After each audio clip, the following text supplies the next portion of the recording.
sure. Get them likes up, family. Get them likes up.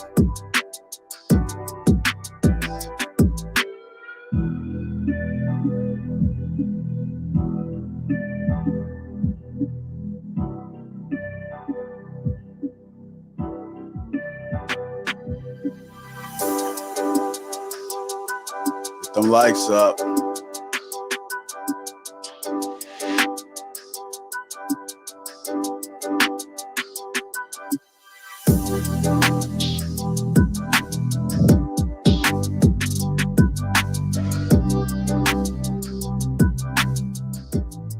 What's going on, family? Welcome to Sage Talk on the Lapeef Network.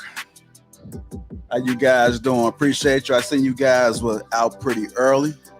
Salute to you guys in the chat. Thank you.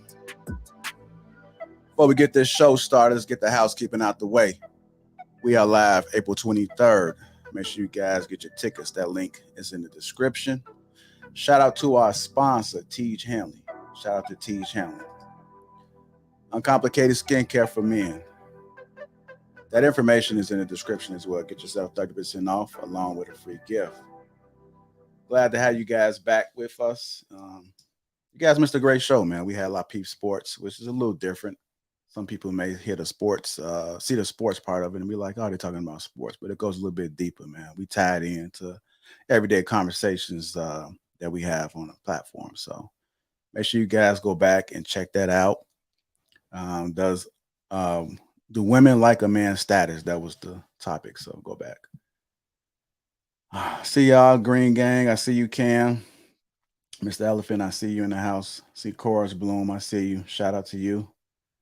See some other people on the Mr. Riley, I see you.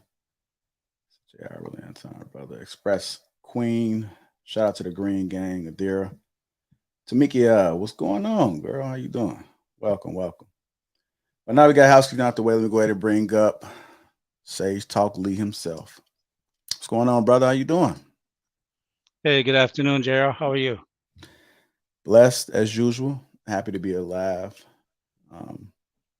Ready to sit back and take some notes, man, and catch this great broadcast. Well, today is going to be a good show. I'm looking forward to it. Oh, really? What is it going to be about? Well, today, really? The topic is should women set the rules to the manosphere? Mm.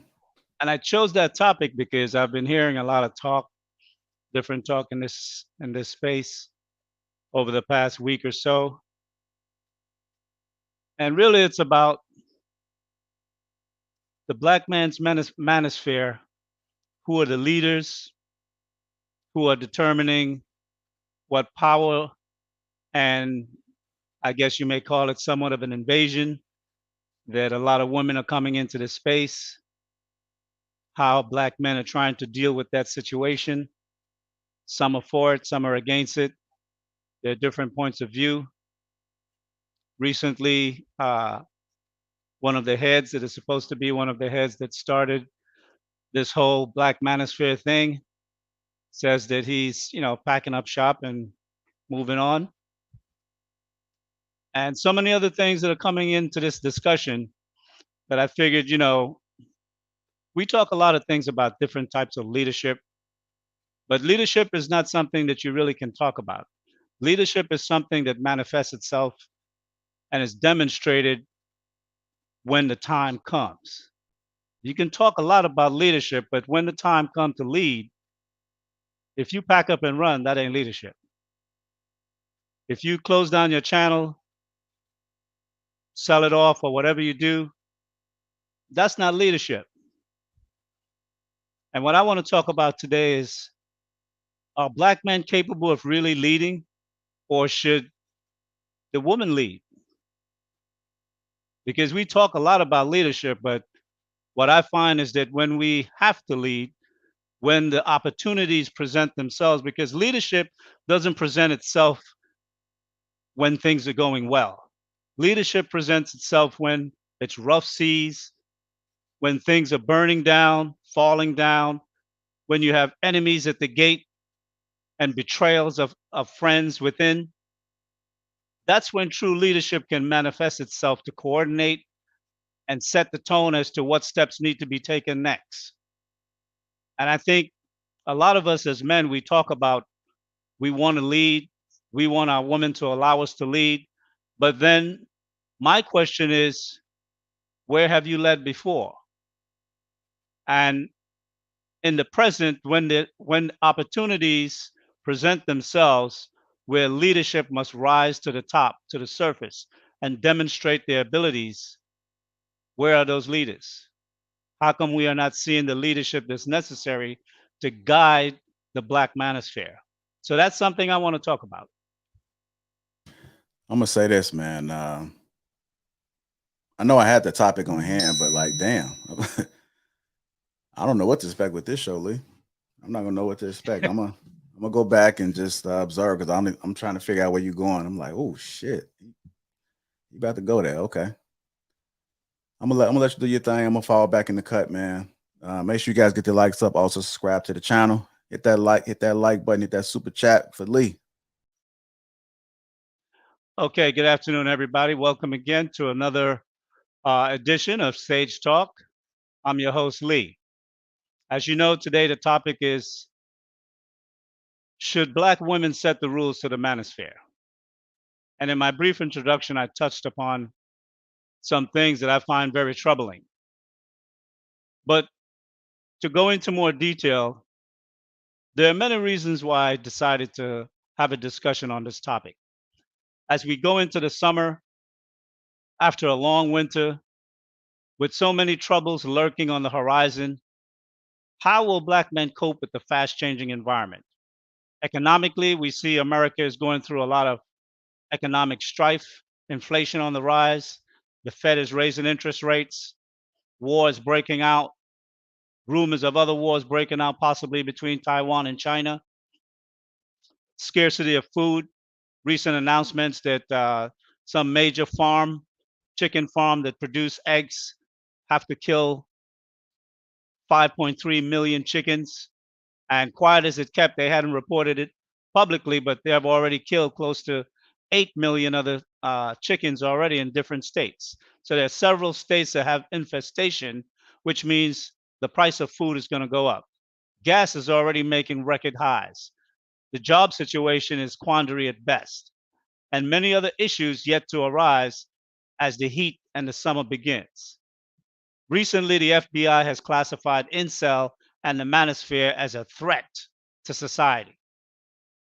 We know from past experience that the feds and police action always affect us most, even when it's not directly targeting us.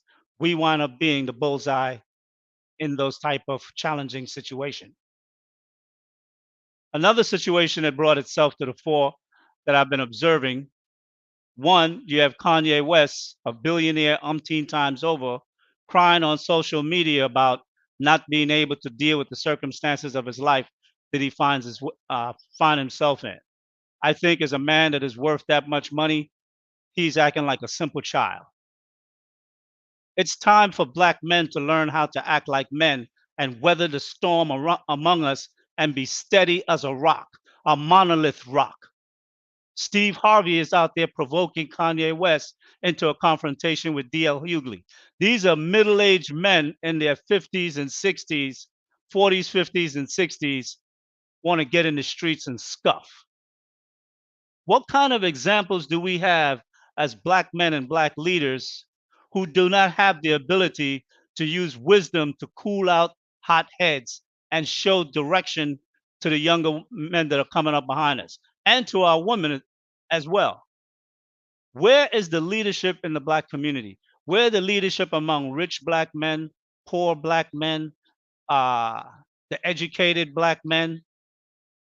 It seems like there's nowhere in between where you can have sound judgment on complicated situations when challenging issues come to the fore. How can we uh, actually, do we see Asians and other groups engage in this type of madness when they have controversy in their community? Most of the time, we don't even hear about it. And when we do, it's just a blip on the screen of the news and it disappeared the next day. My question is, how can we redirect our energy to fight one another? And in some cases, things can escalate and we want to go to violence and kill one another. I mean, if you look at how the US handle conflict, right? Recently, the US just came out of a 22-year war in the Middle East. Half of that time was spent in Afghanistan. How did they deal with that situation? After the war was finished, those who were their enemies, they're allowing to come to this country and be refugees. And they're giving them billions of dollars to resettle. How did America deal with Japan? Japan, one of the things I will say that why Japan, in my mind, have so much respect as a people, because when they went to war with the United States, they realized that they were dealing with a big foe. And taking down such an enemy was going to be difficult. But they had men that was willing to stand up and fight for what was right for their country and what they believe in. Every soldier, every fighter pilot that flew and dropped bombs at Pearl Harbor was a one-way mission. There was only fuel to take you there. There was no fuel to get you back. They all knew that they were going to die, but they were willing to sacrifice their lives for the betterment of their countrymen and their people. Do black men have that type of psychological makeup to be able to defend what they establish? One of my questions for today is, what is the type of psychology that have damaged us so much that we as black men, the only way we know how to resolve issues is through violence, and only violence perpetrated towards one another? We never come to defense when another nation invades our community, hurt, shoot, beat our women or children. We just protest. But when it's one of us, oh, the gloves are off. We go full out war for the slightest thing between black men and black men. Now, like I said earlier in my intro, O'Shea's made the statement that he's leaving the Black Manosphere. Now, I will put a challenge out to O'Shea. If O'Shea is a true leader and one of the three pillars that build the Manosphere, why is he leaving? A leader defends what they build, what they establish. They don't run and leave it to someone else to come and take it over and profit from it and go on and rebuild something else somewhere else. You build, you establish a front, you hold the front, then you go on and you build and establish someplace else. You broaden the territory that you take. You don't abandon territory that you build and make it profitable. The Black Manosphere is one of the most profitable sectors on YouTube. And brothers are talking about, is the Black Manosphere over? Are black men abandoning it? Leadership means that we got to stand up, man. And the reason why I asked the question today about whether or not the women should be writing the rules to this space, because one thing about the black woman, man, whatever you can say about black women, they don't shirk. They're always willing to stand up and fight. They'll fight for the stuff that's not even theirs. But definitely they'll fight for what they believe is theirs. And where's the backbone in black men? Where is the black leadership in black men in this manosphere that's prepared to fight? Whether it's you're going to fight and hold your ground with what space you're going to provide black women in this space, you shouldn't be arguing with black women about what space they can have over here. You should let them know exactly what space and how they will play in our territory. No man went over to take over wherever the black women had their spaces. They're coming over here because they see this is where the power is and this is where the money is. And now that they're here, men are tucking their tails and run. And then they're still bitching, not all, but some are still bitching about the black woman winning. Of course they're winning because they don't give up. They just keep fighting. Are we going to just be quitters? Are we going to keep building and establishing territories that become economically prosperous and then turn it over to whoever pose a challenge to question our ability to run and maintain and grow and define and set boundaries and rules? What kind of men are we that we will build a multi-million dollar sector that could potentially grow into a multi-billion dollar sector, and right at the door of its major successes? We've already had one or two men in this area that are starting to blow up and of getting greater public recognition. Is it that we can't stand the scrutiny that we fear that will come on this sector in the near future? What is it about us that we are unable to stand up and protect what we own? Protect our women, protect our children, protect ourselves? Because one thing we're very good at is killing each other. There is no competition by any other nation on this planet that kill one another more than we do. So what I'm saying today is what I want to hear from everyone in this chat is the Black Manosphere worth building and holding on to and taking it from a multi-million dollar sector to a multi-billion dollar sector that Black men could direct its course and be the winners in this market, and that Black women that come into this area can follow our lead? Do we have what it takes to truly be leaders? Do we have what it takes to keep what we build? Uh, and what's that? The Chronicles of Riddick. One of the statements they said in there was, "You eat what you kill." Well, we have killed the Black Manosphere in a conquering sense, in a development sense, in a building sense.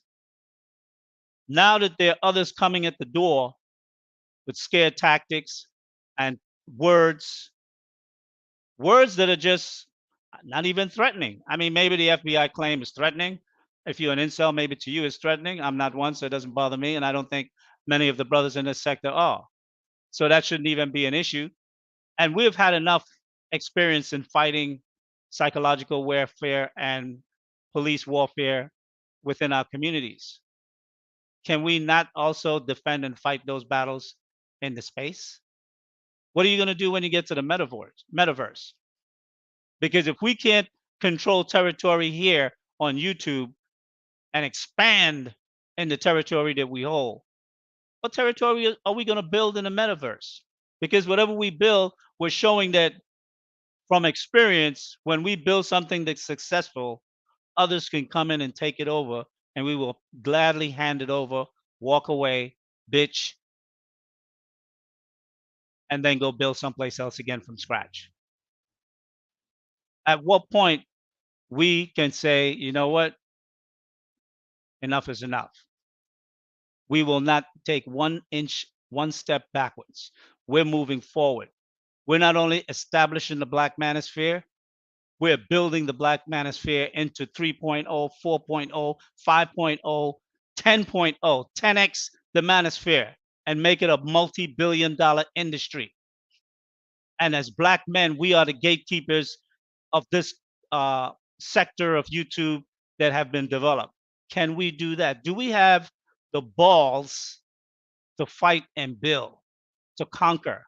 If you can't even control a sector, how are you going to control the real world? How are you going to express and demonstrate power when it comes against going up with the white man, Asian man, Chinese man, Arab man, any other man in this earth that knows how to protect what they build and keep what they take? Should we just turn this sector over? Is that what we're all about? I want to hear from both Black women in this chat and Black men in this chat. Is the Black man truly capable of leading? And leading starts with first defending what you own, defending what you build, protecting those things that are valuable to you and your people, especially in a time of economic strife. This is a profitable sector. Why should we take one step and walk away? And if we can't control our petty differences, every week there's a new battle of some top YouTuber who's going up against each other. I guess, controversy sell, yes. But I think it goes beyond just a controversy because it's not just for show. If it was theatrics, I could read that. I could read theatrics. It's not theatrics. It is real. Brothers talking about pulling up at events face to face to handle situation.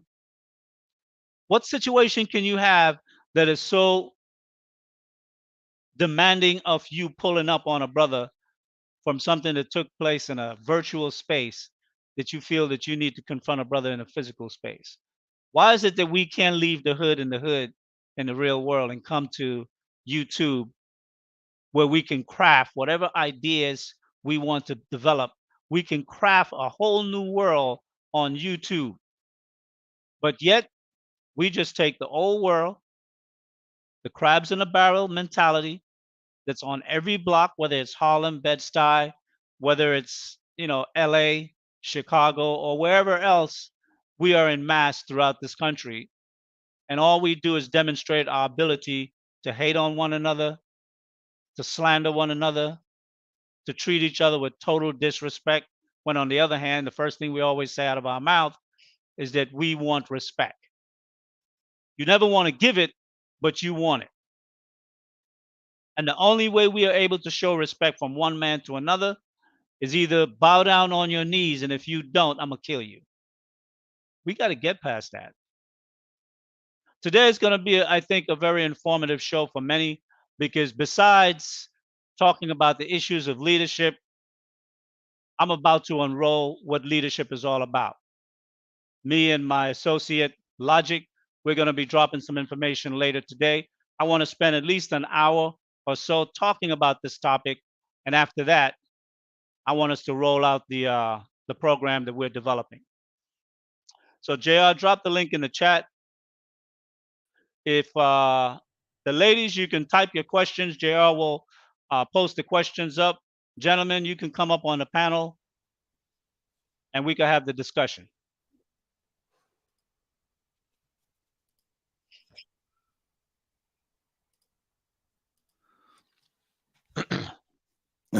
Good morning, Mr. Lee. Hey, good morning to you. How are you? I'm good. I'm great. Hey, you look nice today, Mr. Lee. Well, you guys got me. I had to go and find a suit somewhere. My suits have been in mothballs and for a long time, so I had to go pick one out that look a little decent. Now I'm gonna have to go out and probably next week go out and buy me 2 new suits just so I can look presentable because one of the things as leaders too, you have to lead by example.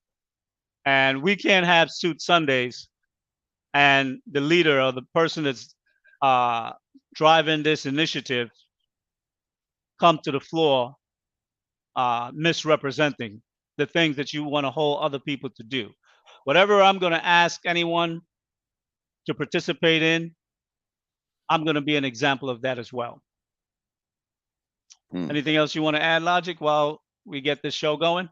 Yeah, while we waiting up all the people to come up, I mean, and I talked to some brothers the other day, yesterday, and I don't think what's going on in the manosphere is it's bad, and it's bad because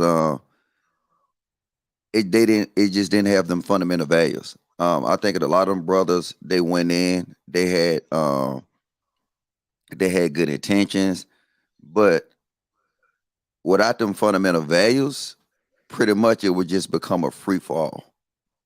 So, and that's what we're saying. So, I think that because I knew O'Shea from a long time ago, and I said these brothers need to instead of, I mean, I don't know if you remember me, O'Shea, but look, don't give up, bro, because you got a lot of experience actually doing this and maneuvering in this space.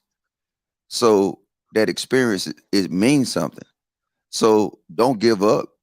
Just sit here, and dust off, recock, and come back. You know what I'm saying? I would love to have O'Shea actually, you know what I'm saying, come on this panel because he got a wealth of knowledge dealing with black man issues in this space. And I think that the biggest flaw that we seeing now that the Black Manosphere did, they stayed at that at that point for too long. I guess it was driving a content. You know what I'm saying? And it was never got to a point where you got past building that black man. But I'm pretty sure they can come up here and tell us a lot of stuff that they experience about dealing with that.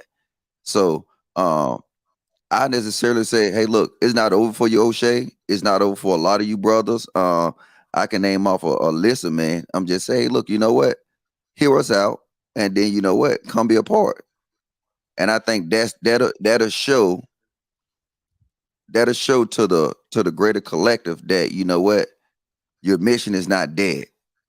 It just sometimes your mission might need to be refined. Your mission statement might need to be refined. The fundamentals that y'all created just might need to be defined. And I think between Sage Tog Lee, the work he constantly put, you know what I'm saying, on behind the scenes, is like, hey, look, Black Manosphere, you know what I'm saying? Let's have the discussion. Let's have the conversation. And then I'm pretty sure we can maneuver based on y'all experiences. So I really want to hear from everybody else, but I don't know. Do you got anything to add for what I just put out? I don't want to go too crazy, but I mean, I just really feel that them brothers got years of experience dealing with these issues. And you just can't take that wealth of knowledge and just let it go away. You know what I'm saying? I think them brothers are beneficial to this community. I think they're beneficial to, you know what I'm saying, the black man space. And then I think together we can probably look forward and move forward, you know what I'm saying, and actually have a more refined product. Absolutely. I think you hit it right on the head right there. Because one of the thing is that I think the perception, or at least the business aspects of YouTube and what many have been doing, is building it to the point of where they can achieve their success. And once they have achieved their success, though they may have helped others, excuse me, along the way, now that situation, we're having a lot of new people come in that may not know of the senior guys who have established this whole sector, and they're all different type of talking points, some being rehashed, and alliances are being taken based on, the way different people personality is projected. I think one of the things that we're not looking at, or they're not looking at, is just because you have reached some type of economical uh, plateau, that plateau, don't care how much it might be, whether you're making 1 million a year or 2 million a year or whatever you're making, or 500,000 a year or 100,000 a year, whatever level where you are at this point right now, there is more to be had. Mhm. And I think as black men, sometimes we're look, well, I got mine, you get yours, I'm out. And I think that's another issue that we fail as black men, particularly if we're going to say we want to be able to lead and build in our community and build with our women and be leaders for our children. Leadership doesn't show itself when things are going good. It doesn't. Leadership truly shows itself when problems arise. How do you handle difficulties? How do you maneuver? Do you know when to sidestep a situation and not feed into it? Because a lot of times, you know, even in the rap game for many years, I look back in the early 90s when we lost Biggie and Tupac, that all started based on a strife. And some people said it was just uh, professional strife made to look real that trickled down into both communities, and they took it as real and they acted upon it. So I think we have to really pull back from the way in which violence seems to be the only method that we have to be able to resolve difficulties or conflicts. And secondly, if we're not going to confront the situation, just walk away because you don't want to get your hands dirty. And real leadership is about getting your hands dirty. It's about getting your arms dirty, taking your shirt off, getting your feet dirty, getting barefoot in the mud if you need to get there. But it's not in a physical sense of fighting head to head, one on one with a brother. It's identifying the problem, strategically looking at how to solve it, and then setting implementations on how to overcome it and then succeed at it. And once you succeed at it, you start to leave a framework for others to come behind you so we can build and show how to overcome the things that sometimes look like they're insurmountable, but then weeks or months go by and then it looks like, man, this wasn't even an issue. It wasn't even a problem. And I think a lot of times as black men, we use the controversy to drive the content, to drive the eyeballs, to hype people up, to make the money. And then, when things get too out of control, we step off. And we have to find a better way on how to maneuver, how to lead, and how to make money and set standards for business. And YouTube is a business. This sector is a business. Mm. And see, I'm looking in the chat, and then you called upon men, but it seems like the women more engaged. So that's disturbing to me. I remember last week the sister Tamika, she was so engaged, and then we got men in the chat that's we're actually building this for men, and then they don't hit the link. You know what I'm saying? Hey, brothers, I'm telling you. And I talked to a lot of y'all yesterday at Anton Meetup. Y'all got a lot to say, but when it's time to do it, I don't know where y'all at. Where Mandrell at? You know what I'm saying? It's these people with these certain talking points that sit here and say that they want something better. And then we actually, you know what I'm saying, we created a car and we about to put the key to the ignition. And then where are they? But I guess we'll answer the women questions.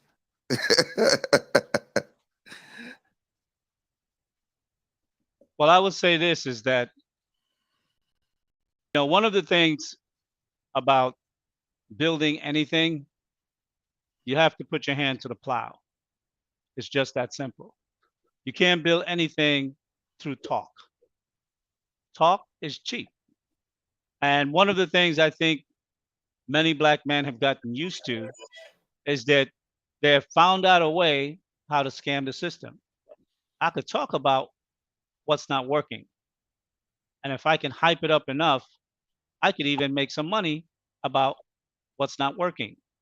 Black women's behavior, the black man's inability to lead or why he should lead, and all the different talking points in between.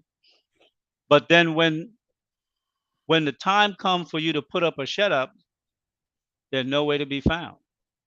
See, one of the things that I find that this BAG program is going to lay out and prove to everybody on YouTube is that if you talk shit about what black men ain't doing in terms of leadership and you don't step on board, that means you just about talk. You're just in here to talk. Because we're going to lay out a program where black men can build. Not only build, make money, and take leadership in a business way. So either you're going to step up or you're going to have to shut up at some point. Or the audience is going to see that you fronting. Yeah, Yeah, I think I mean, it gonna push anyway. But I'm just saying, right? Based off I made it just an assessment, right? And then you can look at this. God damn, quit calling me. You can look at the super chats, and it seemed like the women are more excited than the men. And to me, that's scary. It's scary to me to see women more excited, you know what I'm saying, than men.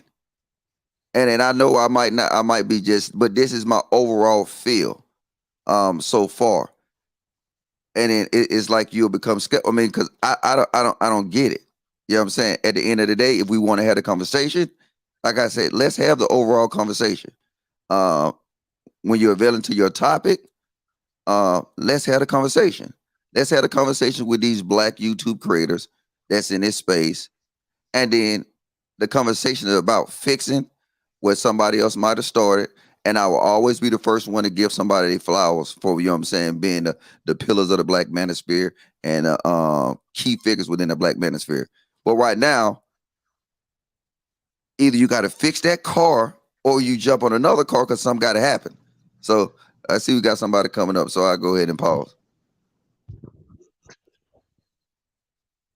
You got to show yourself. Turn your camera on. Arun, Desiree.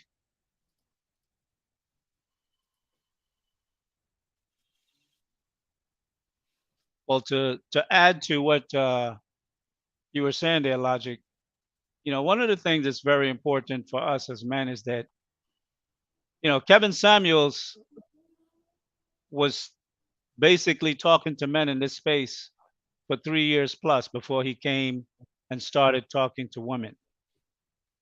He didn't blow up talking to men.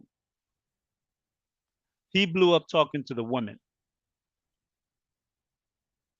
I mean, if you look at it, he gets a lot of funding from women, a good percentage. I don't know what percentage, but he does get a lot of funding from women, and he get a lot of female supporters.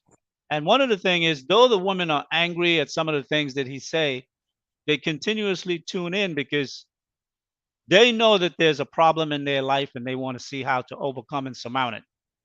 And they know that even though I don't like the way he say what he says makes sense, and it's making it's taking a foothold, and it's making changes in people's lives.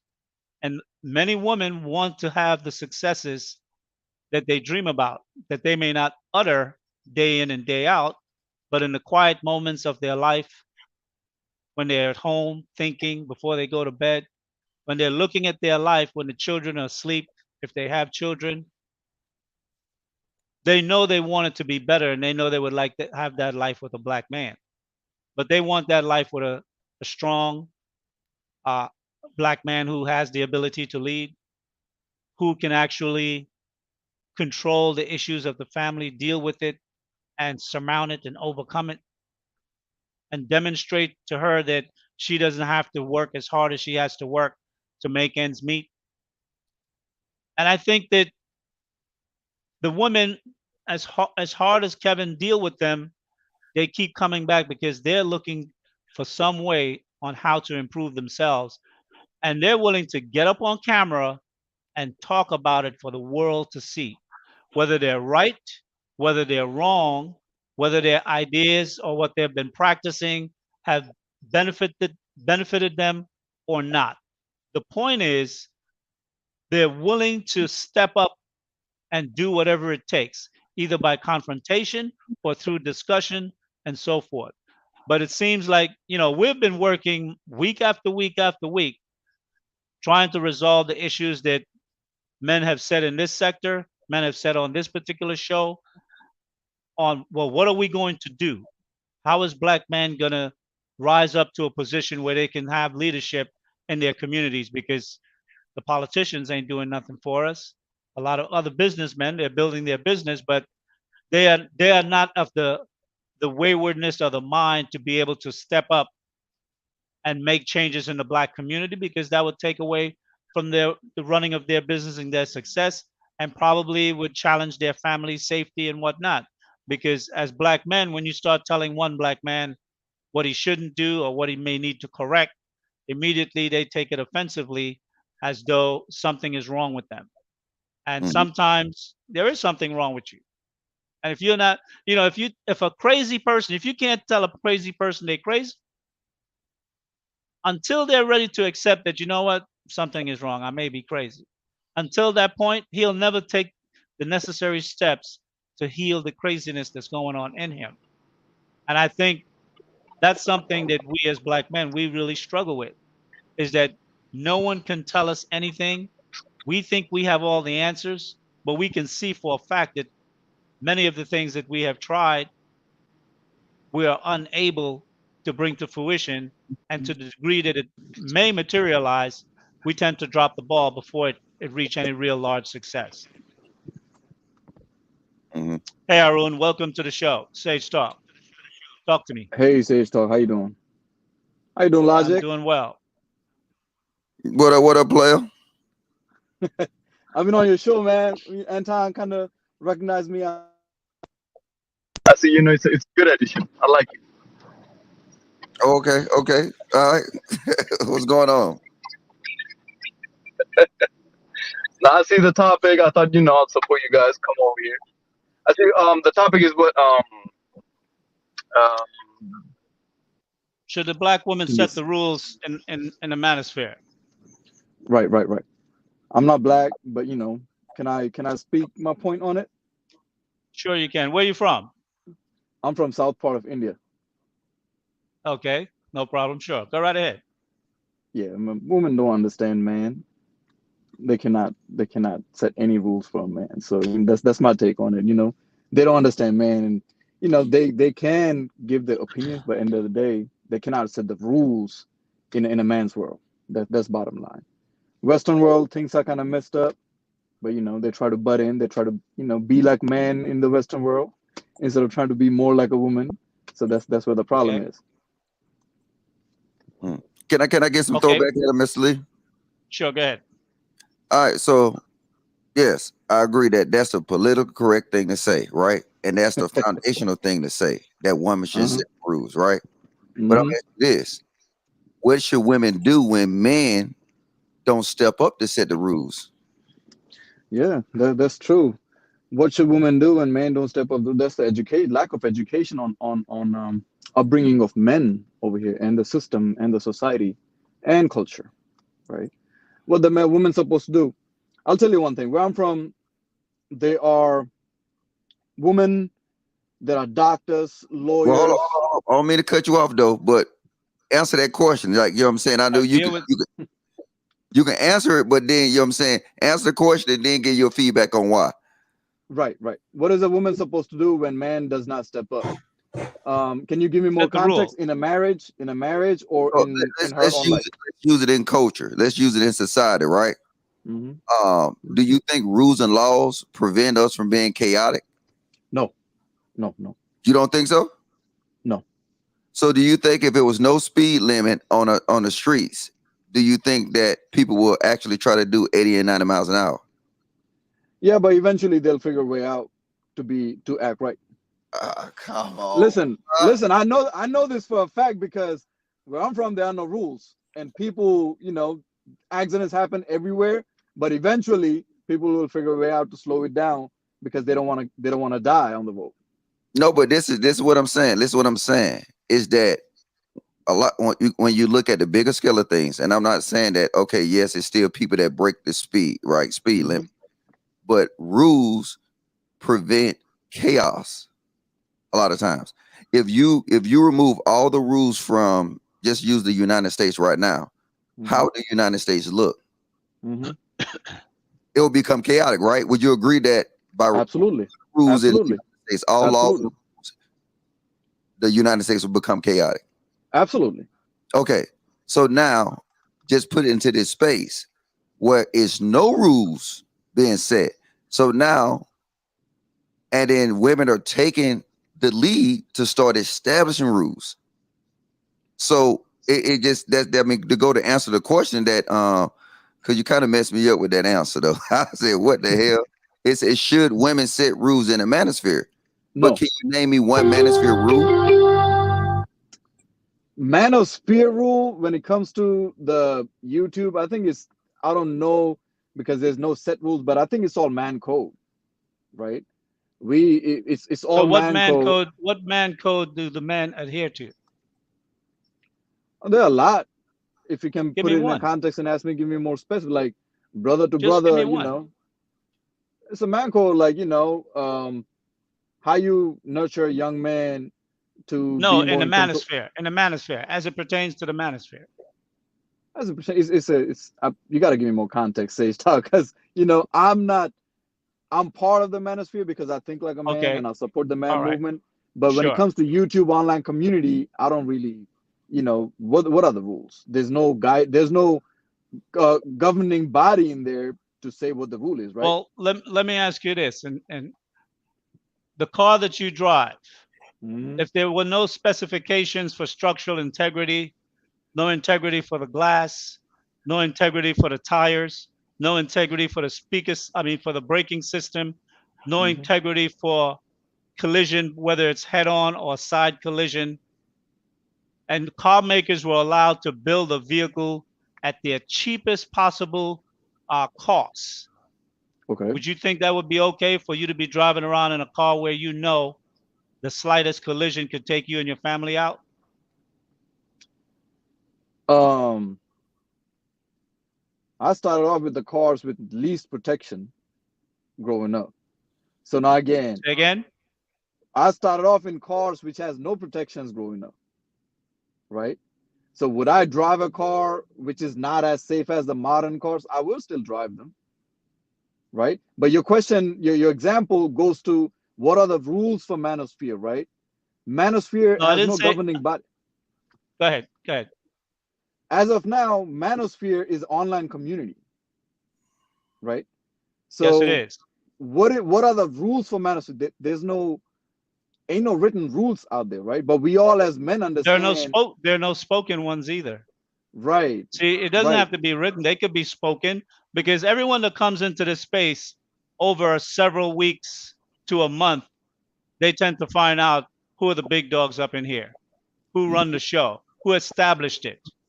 And if they don't know, as soon as they get on a panel and say some bull out of their mouth, someone will check them and give them a short synopsis of the history so they know who is who and what is the established norms, let's say. But my point is that what we see ordinarily is chaos. We see men who are in position of leadership fighting amongst each other, threatening each other, insulting each other. The same behavior that we do on the street, in the community, on the block, is now translated up in this virtual space of YouTube. Mm-hmm. And that Okay. behavior on the street and the block leads to Okay. violence and death. In this Uh, space, we can create anything we want, but the one thing we choose to create is the chaotic chaos to which it seems like you're supporting because you say, I drive a car with no specifications at all. no, no, You'll no, have a no, no, doctor no. so you'll Hold on, have a hold on, hold on, doctor hold on. operate on you that don't have any medical Hold on, skill. Mr. Zaystak. Hold on a You'll second. have No, no. I did not say you that. just said I did you not would say have that. no problem driving a car with no specifications of safety or integrity or engineering uh, responsibility to function properly. So Because I know. the gas No, tank hold on, could blow up Zaystak. as soon as you hit 50 miles an Hold on, hour. The Zaystak. gas Don't could do that. backfeed up into the system, go back into the gas tank, and boom, you're gone. See, when Zaystak. you say Here's the stupid thing. stuff like that and you put stuff like that out, like it's acceptable to say, that is disingenuous because you may have had to Zaystak. do Hold on something a and second. buy a Hold on, hold on, vehicle. hold on, hold on, hold on. One moment. Hold Because on. you may have had to buy a vehicle when you were younger because of your financial capacity or maybe where you live in India, if that's where you were referring to. That's one thing. Now you are a grown man. You're driving a modern vehicle that has safety standards, mechanical standards, functional standards in how a safe vehicle should be for the occupants and for those on the highway also. And when the question was posed to you, you said, I will have no problem driving a car with no specification. I used to drive the least safety car before, and I would not have a problem doing it again. Mm-hmm. And see what Zaystak. happened. What look, I'm just saying, Zaystak. Ron. Hold on. Let me respond real quick to what Okay, go ahead, my brother. Zaystak. You made a lot of interpretations, assumptions on what I think instead of asking what it is and elaborate it. And I take disrespect to that, right? Manosphere is not just limited to Black community. Manosphere is No, white there's a community, black manosphere. One of moment, course, there's a black manosphere and there's the of course, general manosphere. The of general course, manosphere is the white community and whoever else is in there. I'm of speaking course. about the black manosphere specifically because this Okay, is an I area don't know where the we politics of Black engage. Manosphere, Okay, right? that's fine. There are manospheres out in India too, and they hold their conversations at a very productive way, at a very high intellectual way, and there's no chaos over Okay. there, right? Okay, And I Right. also So see that's Rollo I got Tomasi and other people on the white community, white manosphere. They have intellectual conversations without any chaos too. okay, but listen absolutely. what I'm saying. And that's why I'm having a conversation as it pertains to the black community and the black manosphere. Uh, So if you're going to come up in this space and voice an opinion, you should be aware of how this manosphere, this black manosphere function, and to be able to give some feedback. If you're totally ignorant to it, then you're being a disservice to the audience and to yourself on the panel to come up here totally ignorant to the conversation. That's not true. I'm not totally ignorant to the conversation, but you judging my intellectual. That's okay. I'll leave you I'm to that. making a Go ahead, Logic. I'm making Go ahead, a Logic. question and a statement. It's all good. It's all good. It's all good. I'm not tripping. Go ahead, Logic. All right, so look, check this out. See, Can I make a comment? if hold on 1 minute. If you would have let me actually dialogue with you about it, and you said a Black Manosphere have rules, that's why I brought the point up that without rules, you have chaos. So if we see chaos now in a particular area, then what you just said, it lacks rules, it lacks structure. That's it. And I'm gonna give a thing. This is, and see, the people in the chat said, okay, one of the rules is dick discipline, right? That's not a rule. That's a statement. That's a talking point. Another one they put in the chat was no simping. That's not a rule. That's a statement or a talking point. Imagine somebody passed legislation for no simping or dick discipline, right? You know what it'll have in it? It'll have context. It'll show what it means. And it will actually be a standard. Like I'm gonna just say this. The standard we said is Suit Sunday, right? And I know we're just beginning, right? But eventually a point that will be a solidified rule. You would not come here without the minimum of a shirt and tie. And then that's something that we will have to stick to, because we're allowing the rules to be broke. Then guess what we'll end up doing? We'll end up that's a structure. That's a structure of, you know, people who, how do you want to run your own show? You have a guideline. That's I get it. But if you ask me in general, what are the rules for the YouTube Manosphere Black community? I'm not aware of them, and I don't know, even if you put it out there, how productively you can communicate that to the online community. You know what I mean? But again, you know, if that's what Black people are trying to do in their community, yeah, of course, we will learn about it as you implement them, right? But Manosphere online, a YouTube community, is worldwide. Absolutely, right? I'm aware of that. So yeah, so I'm a man, right? I'm in the communities, locally in Black community as well. But when I walk in, I conduct myself as a man, and I earn my respect as a man, right? Black or white. If you disrespect me, Black or white, I'm going to treat that disrespect as disrespect. It does not matter if I'm Black. I'm from all the way from South part of India. I grew up learning the ways of a man from other men, you know. So Sure. That's the man code. That's the man code. That's man conduct. Absolutely. But we're talking specifically to the Black Manosphere and the men in the Black Manosphere who have been who are leaders, who some of them are walking away from the Manosphere, and then with regard to women coming into this space, and whether or not how much power and space they should have in being able to dictate and set terms and definitions. Because now I'm starting to hear females set definitions to certain terms, or at least voicing their point of view on that. And these are things that should be hard and structured within this community, that it shouldn't be no opening for a woman to come in here and make those type of statements. But my observation on that end. Can I interject, please? Sir. My observation on that end, Mr. Sage Talk, is that I'll give you a clear observation, right? Women in Black community they take so much what is the word? They're allowed by other men to do those things. In my community, and I also noticed even in the white community, right? Women will think twice to even take that step to come into man's world and try to set the rules, right? And it's not said, but it's the energy in itself is there. Men does not allow, where I'm from, to do that to walk in that way in a man's world, right? They do not allow women to do that.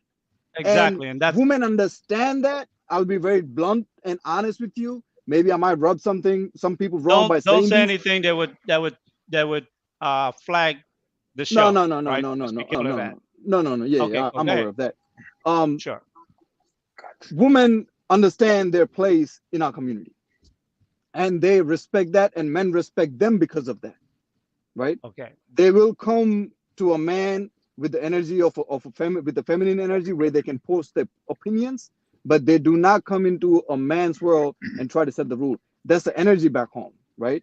In the man's world back home. And I noticed that even in the white community, right? They by default they take the lead of a man. They only in black community I noticed that black women do that. And I've seen that in the motorcycle set. I've seen that in the online manosphere. I've seen that everywhere. I'm a president of a motorcycle chat club in Albany, New York, right? And I've seen that on the man world in the motorcycle set, even on the white motorcycle set. Females do that in every dimension of in the black community, and I don't know why, but you know that's observation. Okay. All right. Appreciate it. Sit back and listen, because there definitely, this conversation is really for black men in the black community. So, and the question was posed in that way because of the very response you just gave. Because for whatever reason, black men are not able to set the tone for the community as men, Yep. and that the women in the community know how they should interact with men in any space, virtual or otherwise. Right. Eugene Steele, welcome to the show. I'll get to you guys as you come in. Big Tuck, what's that? Big I truck. got a dash to work in a minute. I just need 5 minutes. I got a dash to work in a minute. I just need 5 minutes. Not even 5 minutes. A Eugene minute. was here before you, so sit tight. I know. You come in as your I turn. got a dash to work in a Appreciate it. minute. All right, then you have to come back later. Man, ahead, I have some Eugene. important stuff to say. Go ahead, Eugene. Yeah, I'm gonna be totally honest with you. I do not understand. Well, I never had a full understanding of what the manosphere is all about, or what it actually is, and all the things that's been going on in the manosphere even made it more confused. But I do know one thing: if you look at the manosphere, the one significant word that's in the manosphere is man. It's all about man. Man coming together to talk about the problems we're having and coming up with the solutions, and particularly in the black manosphere. First, I want to answer the question about should women set the rules in the manosphere. It's like an oxymoron. Say again? Since the manosphere had the word man in it, and I don't mean to sound sexist or anything, but they shouldn't even be in the space at all. Exactly. Okay? This is a man situation. Exactly. A man problem that all of us men have to come together to solve. And, to hear men in this space, coming at each other like this, I mean, this is the total opposite. That's what's setting it apart, and that's what's making me even more confused about what the manosphere is. I think we as black men, particularly, we all need to come together to first define, well, not just the manosphere, but define who we are as a people. Every individual needs to define himself before you even consider trying to become a leader. Okay? You can't lead others if you don't know who you are or don't know what you're capable of. And I know that's the purpose of this panel. Okay, thank you for your commentary. What's that? Luby? Big Trunket Luby? Go ahead, sir. Luby, yeah. So basically, what I wanted to say is, I agree with the point that he said just now. This space should be absolutely for men, by men, and a big issue I see is that why we have the problems that we have is because we have no head, we have no leader, we have no one setting that structure. So everybody has a point, everybody has an opinion, everyone knows this and everyone knows that. So no disrespect to the young lady, but the young lady shouldn't even be here, because when I went to the barbershop with my father and whatnot and everyone, and the man, yeah, politicians, doctors, everyone getting the haircut, they talked, and the women were not in the barbershop. And we talked and we had discussions. But so now you have this manosphere, which is like the barbershop, and we have no head. We have a Kevin Samuels. We have this person. We have a Jay-Z doing this. We have Tyler Perry doing that. Everybody's in different spaces doing different things until we, get ahead and say, this is who we're going to follow and this is who we're going to let lay the rules. We can't take criticism. You were talking to the guy from India just now, and you were giving him criticism, and he was finding it hard to take. So this is where, if you can't criticize me for something that I said or did or we did, and okay, man, I hit that nail wrong. Logic comes in, yo, dude, like this. And then we build a house better, faster, and stronger. But if I can't let logic tell me how to hit that nail in so we can build this house strong, then we never build a house that we need to build. So we're trying to build a manosphere, but nobody wants to basically bow down and say, logic is the man, logic is going to lead us, and everyone listens to logic. But logic has men that he defers to, and he says, oh, I need to make this decision. Can you help me over with this? And that's where he elects people, and you have a board. But we don't have that. We have no structure. Everyone is shooting from the hip. Everyone is shooting from the hip. That's all I want to say. And I've got to dash to work. Stay up. I want to address what you said, right? See, this is one of the things, though, and I'm with you. I'm gonna have this conversation with you, right? See, we think people rule. No, people rule based off of moral structures, based off of code of conducts, based off of principles that's been proven to work. So this is what I'm telling you, right? I got your understanding, but we shouldn't look for that leader. We shouldn't look for that Malcolm X, because guess what? It's been proven that if they no longer here, then the mission falls. So now we need to stop looking for a leader, and we need to look to establish a structure. And then I keep saying, go back to some live streams, because I think 3 weeks ago we talked. Say it again. I didn't say anything. I'm okay. I'm shaking my head. 3 weeks ago we talked about this thing about leaders and followers, and actually how to become a leader. You know what I'm saying? Nobody will select you to become a leader. You know what I'm saying? It would naturally happen. You know what I'm saying? And a lot of times the strongest leader become the biggest followers. If you're a good follower, you will sit here and observe, because you'll be quiet. You'll watch how they move. You'll sit here, and then your position will be placed in there. But it will be placed in there about the foundation that we're creating. That would create the man, the foundation. No man would sit here and dictate to us what a man is. Our foundation, our morals, Soup Sunday. Look, this is what I'm saying. Right now, this on the internet. So we're trying to start with little things. We're trying to sit here and say, you know what I'm saying, these basic principles that we taking and we building upon and we building upon and we building upon to make a better man. And then now by doing that, it won't be a defined leader. It'll be a refined message. See, that's more powerful than a defined leader is a refined message. Go ahead. That's incorrect, because everything you just said, I can throw to you. You said structure, rules, and everything. So if we come, everyone on this panel right now sits down and we decide and we put together structure, we put together rules, we put together, this is how the Manosphere is going to run. And you know who's the strongest person to run that? Logic is the strongest person to run that. So we sit down, we show you, so you have you have the structure. We have the structure, but if we don't take time to sit down to put the structure together, and then we pick the best person, we pick Michael Jordan to lead the Bulls. Why? Because he's just a man. Everyone's gonna follow, so they can win championships. So you find the person. You just don't like put someone just because they look good or he's the most popular person. You find a person, and they will stand out. They will stand out, and when that person stands out, and people gravitate towards it. People are like, yo, this is the way we need to go. And you're gonna get a few people who are gonna be detractors and naysayers and whatnot, but eventually they get in line, because what happens is the masses move forward and start to have success, and the detractors sit on the side. Oh, I want to be part of that.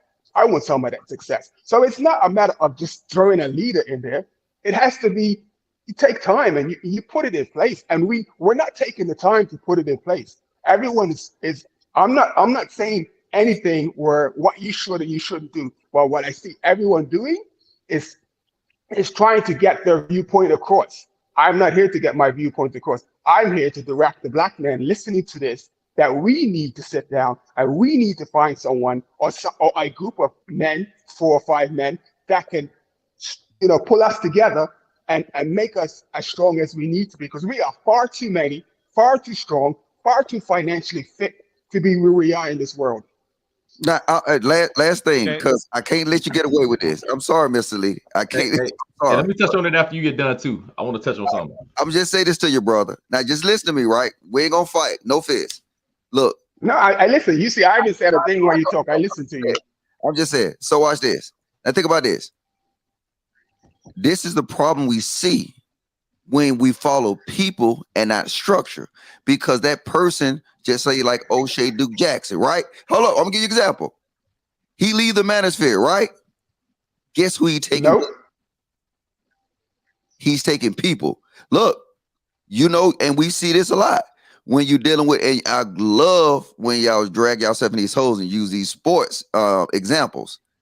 When Michael Jordan left the Bulls, people still became fans of Michael Jordan when he played for the Washington Wizards. The same thing goes on. It's bigger than the person. You do not let a person control an organization. You let the foundation that it represents controls that, and you let that code, that foundation. That's what I explained to you. I thought I explained that clearly. The person doesn't control our organization. I thought I explained that when I said you have. We need a leader. We need this spearhead. We need this figure. We don't. Yes, we do. Okay. You do. Yes, it's important. I think important. Hey, y'all both. Louis, Y'all both Louis. are right. I'm sorry. 1 second, Rick Judah. I think many of the things that you said, Luby, make sense, and I understand exactly what you're trying to say. Sit tight. The things that you're talking about, you will see it unfold starting today. So just sit tight. Can I Rick Judah, go I ahead. get 10 seconds? Because I'm about. Can I get 10 seconds? I'm about to dash Sit off to tight work. 1 second. I've got Hold to go. tight. I just I want need to to say get one some of thing. the other 10 panel seconds. members I beg you. to speak. It's fine if you go. If it's cool with you. Just say, 10 seconds. Just 10 seconds. Fine. All I wanted to say is that if we take the time, man, I lost my train of thought. I forgot what I was going to say. This happens when you go 50, man. You just forget what you're going to say. I apologize. Not a problem. Not a I'm problem. sorry. Rick Judah, and then Jarvis Lee, Man, what was I going to say? and Definite G, JG, and Practical. Practical Absolute, you were in here, but you kind of bounced out. Rick Judah, go ahead. Sure, I can wait my turn. That's No. brothers. Well, what I just want to make a comment on. Oh, I don't know. I thought somebody said something. What I want to say is, as far as what y'all talking about, Mr. Logic and Big Truck, what y'all both are right on points. Like actually, like the number one thing I say, Mr. Logic, right? As far as we need a structure, we need a set of rules, a code. We need a basically some core beliefs, some core understanding that as a group, no matter who is in place, we are going to follow that. There has to be that. Now there has to be a person who is the best in that structure. And that goes back where Big Truck is right. Like, so when he used the basketball example, when it comes to basketball, okay, the best person to lead the Bulls, Michael Jordan, you know what I'm saying? The best person to lead the Cavaliers back in 2006, LeBron James. Yes, you put the best person for that structure in place, but you do need to have things set for if that leader goes down, there needs to be everybody needs to be bought in and follow it, because when we all understand it, when MLK went down, when Malcolm went down, when you can name Marcus Garvey, all these people went down, the movement stopped because these people deified these men instead of actually understanding the structure what got to go on. And that goes back to why I'm saying, someone even mentioned, who are we? And again, we are the Israelites. We're the people of God. Like, we don't know that. We reject that. And when we don't, we reject what we're supposed to do. We're supposed to follow this structure, these laws, these commandments are perfect. There's nothing wrong with them, but we reject them because they tell us to act like we got some damn sense. They give us character. They give us morals. They give us direction. And they also it puts people in place. So if you have the best men in place, the most mature men that are actually going to hold on to that, like a bishop who is blameless in all of these things, he can lead the people correctly. And I say a bishop, it can be bishop, deacon, whatever you want to call him, a shepherd. We need a shepherd. He's the best at that. But then you have people that's with the shepherd that are in agreement with him, not with him, but with the moral code that he is instilling that didn't come from him. Because the leader, Christ, never died. The leader, Jesus the Messiah, he's here, or Yeshua, whatever you want to call it. The leader, his words stay true. They're transcendent. So with all that being said, his words stay true, his directions, his orders. And once the person who's following him goes down, the next person in place who was under him, like Moses had a Joshua, you know what I'm saying? Elijah had an Elisha. So, I mean, I'm just going to touch on that. I don't want to put too much out, and I'll let the person go up next. Okay. Thank you for that inspiring commentary. What's that? Activist. You go first, and then Definite G. Hey, what's going on, y'all? And then Jarvis Lee, you're after Definite G. So to answer the question, I mean, the answer is definitely no. Again, it's a man space. We make the rule. Women are just here to spectate and give commentary if we allow it. But the bigger question to me is like, if we're leaders, this ain't even a question that you ask. It's not even up for debate. I'm not asking if a woman is coming in this space and setting the rules. It's up to the men who are still here, who see that it needs leadership and want to lead, to just step in and fill in that gap. Now, I'm retired from the Navy, so me and Logic, you know, we think a lot on a lot of shit. We think the same way. But like, I don't know. I feel like, yes, what the main thing that we need in this space is, like the brother just said, we have to have a code of conduct and ethics first and foremost. But the quote unquote leaders and founders of this space have never came together and banged that out and made a certain core set of principles. You can just be in, you know, we got all these different lanes. So people talk about, oh, well, who's the leader of the Manosphere? If there was to be one de facto leader of the Manosphere right now, it would be Kevin. But it's not that, because the Manosphere is so diversified. People have their different lanes. So I look at the Black Manosphere as having a high council. And on that high council, I put O'Shea Duke Jackson. He got a lane. Obsidian got a lane. Angry Man got a lane. Kevin Samuels has a lane. And then when you really look at everybody else in the space, they're a derivative of one of those four. You know, you may put somebody else in there, alpha male strategies or whatever. If y'all think there are more than 4 lanes, okay. But I'm just saying, whoever is the leader of each individual lane, because of time in the space, following, influence, etc., they have to sit down with the other leaders and bang out the code of conduct. But what the problem we have is they don't want to do that. We got so many people now. I'm not working with that dude. I'm not gonna sit down and bang out no rules with him. Fuck him and his camp. They corny. Oh man, them dudes this, them dudes that, and nobody wants to sit down. And it's like I say, yeah, I've been in leadership all my life, from Boy Scouts to running junior Olympic track to playing football, etc., to going to the Navy. I made rank real fast. Like, I've always been in a position of leadership, so I understand the importance of a leader in certain spaces. But out here in the free world, the thing that I go, you see my name, the active activist. I was real big in the Black Lives Matter movement. Not under the 3 women, independently owned BLM, but owned and operated states, registered, all that. My thing is always to tell people, look, I'm not nobody's boss. I can't tell you what to do. I can just give you suggestions. And I'm always looking for consensus. And men in the space right now don't want to do that. You know, that's some very good points that you brought up.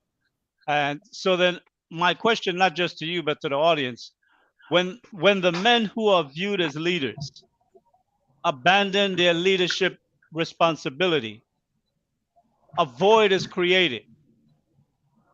That is the reason why I posed the question to the floor today, for us to have that conversation. Definite G, you go, and then Jarvis Lee, you're after. Can you guys hear me? Yes, go ahead, sir. Okay. Yeah, it's appalling that we even have to ask this question. Like, should women set the rules in the Manosphere? Because we did all this just to give it to women again. Like, what are we doing here? Are we men? Are we like what? Like, should we just hand them over the pants in the relationship? Like, what are we doing? Like, aren't we supposed to be getting ourselves together, defining our masculinity, and actually trying to grow to be something better? Like, what the hell are we doing? Like, why? Like, I get, like, you know, the topic of the situation, but really, like, and haven't you noticed that there's not really that many men infiltrating female spaces, but there's always women, a large amount of women trying to infiltrate male spaces. Haven't you noticed that throughout the years? Like, what are we doing? Especially as Black people, like, we've been so feminized so much that, like, if any woman says or tries to get into our spaces, we're just ready to give it up to them. Like, what are we doing here? Like, I just don't get it. I just don't get it at all. And when it comes down to leadership, I'm actually with Logic on this one. The principle should actually rule over the people rather than a figurehead necessarily. Yes, we do need somebody at least to represent us, or at least represent, you know, what type of organizational structure. Yeah, organizational structure that we're a part of. But at the same time, again, if he falls, or at least he's not doing his job, just like you said, Mr. Lee, like, we're just gonna, like, if they leave, are we just gonna be done with everything? No. The principle and the core value should be the figurehead, or at least the core of what we actually live by, instead of, like, looking towards a leader, because that's what's been holding Black people back for the long time. We keep looking for a leader instead of being the leader ourselves. So that's what I have to say about that. Can I just have one little comment real quick right on that, because that's a part I forgot to mention. What y'all are saying is correct. Single charismatic leadership has proven to fail in the Black community, right? So this is something that I learned and that I refined while I was really heavy in these activism streets during the Black Lives Matter movement. You know, you're always going to have a de facto figurehead. There's always going to be somebody that the public recognizes as the main guy, the mouthpiece, the mascot, whatever, the main woman, etc. So I said, what we have to do, and what we figured out, because this is what happened with MLK, and after he died, he tried to ordain a right hand man. Ralph David Abernathy was his right hand man, his best friend, the guy that he felt was in lockstep with his motivations and his vision, right? But the thing about Ralph David Abernathy was he didn't have the charisma. He didn't have the ability to speak and do all that like MLK did, so the public didn't latch on to him the same way. Jesse Jackson wanted to be the right hand guy, and we see how that happened. And he split, made Rainbow Push. Time out, brother. Hold up. 10 seconds. Hold on. Yeah. Yeah. Oh, I just want to say. Oh, go ahead, Mr. Lee. I'm sorry. I want to keep the conversation moving so everybody get a chance to speak. Then we can rebut and discuss the major part of the tone of the discussions. Jarvis Lee, you go ahead, and then JG. You're muted. You're muted. Can y'all hear me now? Yeah. Okay, so I appreciate you. I have a question for Mr. Logic, and maybe the other guys can answer it too. Do you think that if women had certain requirements before men could date them or anything, or have kids with them, that's a form of them setting the rules in the manosphere? Nope. Say that again. Do you think that if women had, I guess, maybe standards or higher requirements before a man could, before they would date a man or before they were allowed certain things, that's a form of women setting rules in the manosphere? Like, let's say a woman said you had to be financially stable, you had to have a vision, a sense of direction with your life, you had to be, I guess, be a man's man. Do you think that's a form of women setting rules in the manosphere? No, I think that this is what we do. It's easy to talk about women instead of it's easy to talk about women instead of talking about ourselves. Like I said, if we establish these little things that Mr. Lee trying to do, right? Yes, sir. Put on a shirt and a tie. You know what I'm saying? We know what time the live streams. Did everybody know what time this live stream is going to start today? I didn't, but I mean. Okay, well, if you stay ready, you ain't got to get ready. So I'm just saying, if you didn't know, then okay. But if everybody knew, then we shouldn't be in cars driving. You see what I'm saying? We should be somewhere that we can sit down comfortably have a conversation. So if you're driving doing this live stream, no disrespect to you, active. I mean, because you probably whatever. But if you sitting in the car driving, what does that show to these women? That these dudes don't take it serious. They just took opportunity to jump on the panel, right? And if we know this exact time this is going to happen, and if we really about what we say we are, let's do the little things. Let's follow the little rules. Look, I wear suits Monday through Friday. You think I want to wear it on Sunday? No, but it's a part of the rules. It's what we got to establish. We gotta build off of this. And if we build off of this, it goes back to the bigger conversation that Mr. Lee topic today is that women will not set the rules because men will put the rules in place and women will follow. That's how, Eddie. I don't know. Y'all can shoot me down. Go ahead. I'm ready. Let me add to it. I was gonna say, Before you Let me speak, just hold on one let me second, make my everybody. last Hold on one point, second. guys. Let me just make my One last second, point, then I'll Jarvis. be done. Jarvis Lee, one moment, please. You know, one of the things you guys have to understand, and I've said this on more than one occasion for those of you who have viewed any of my previous shows, talks.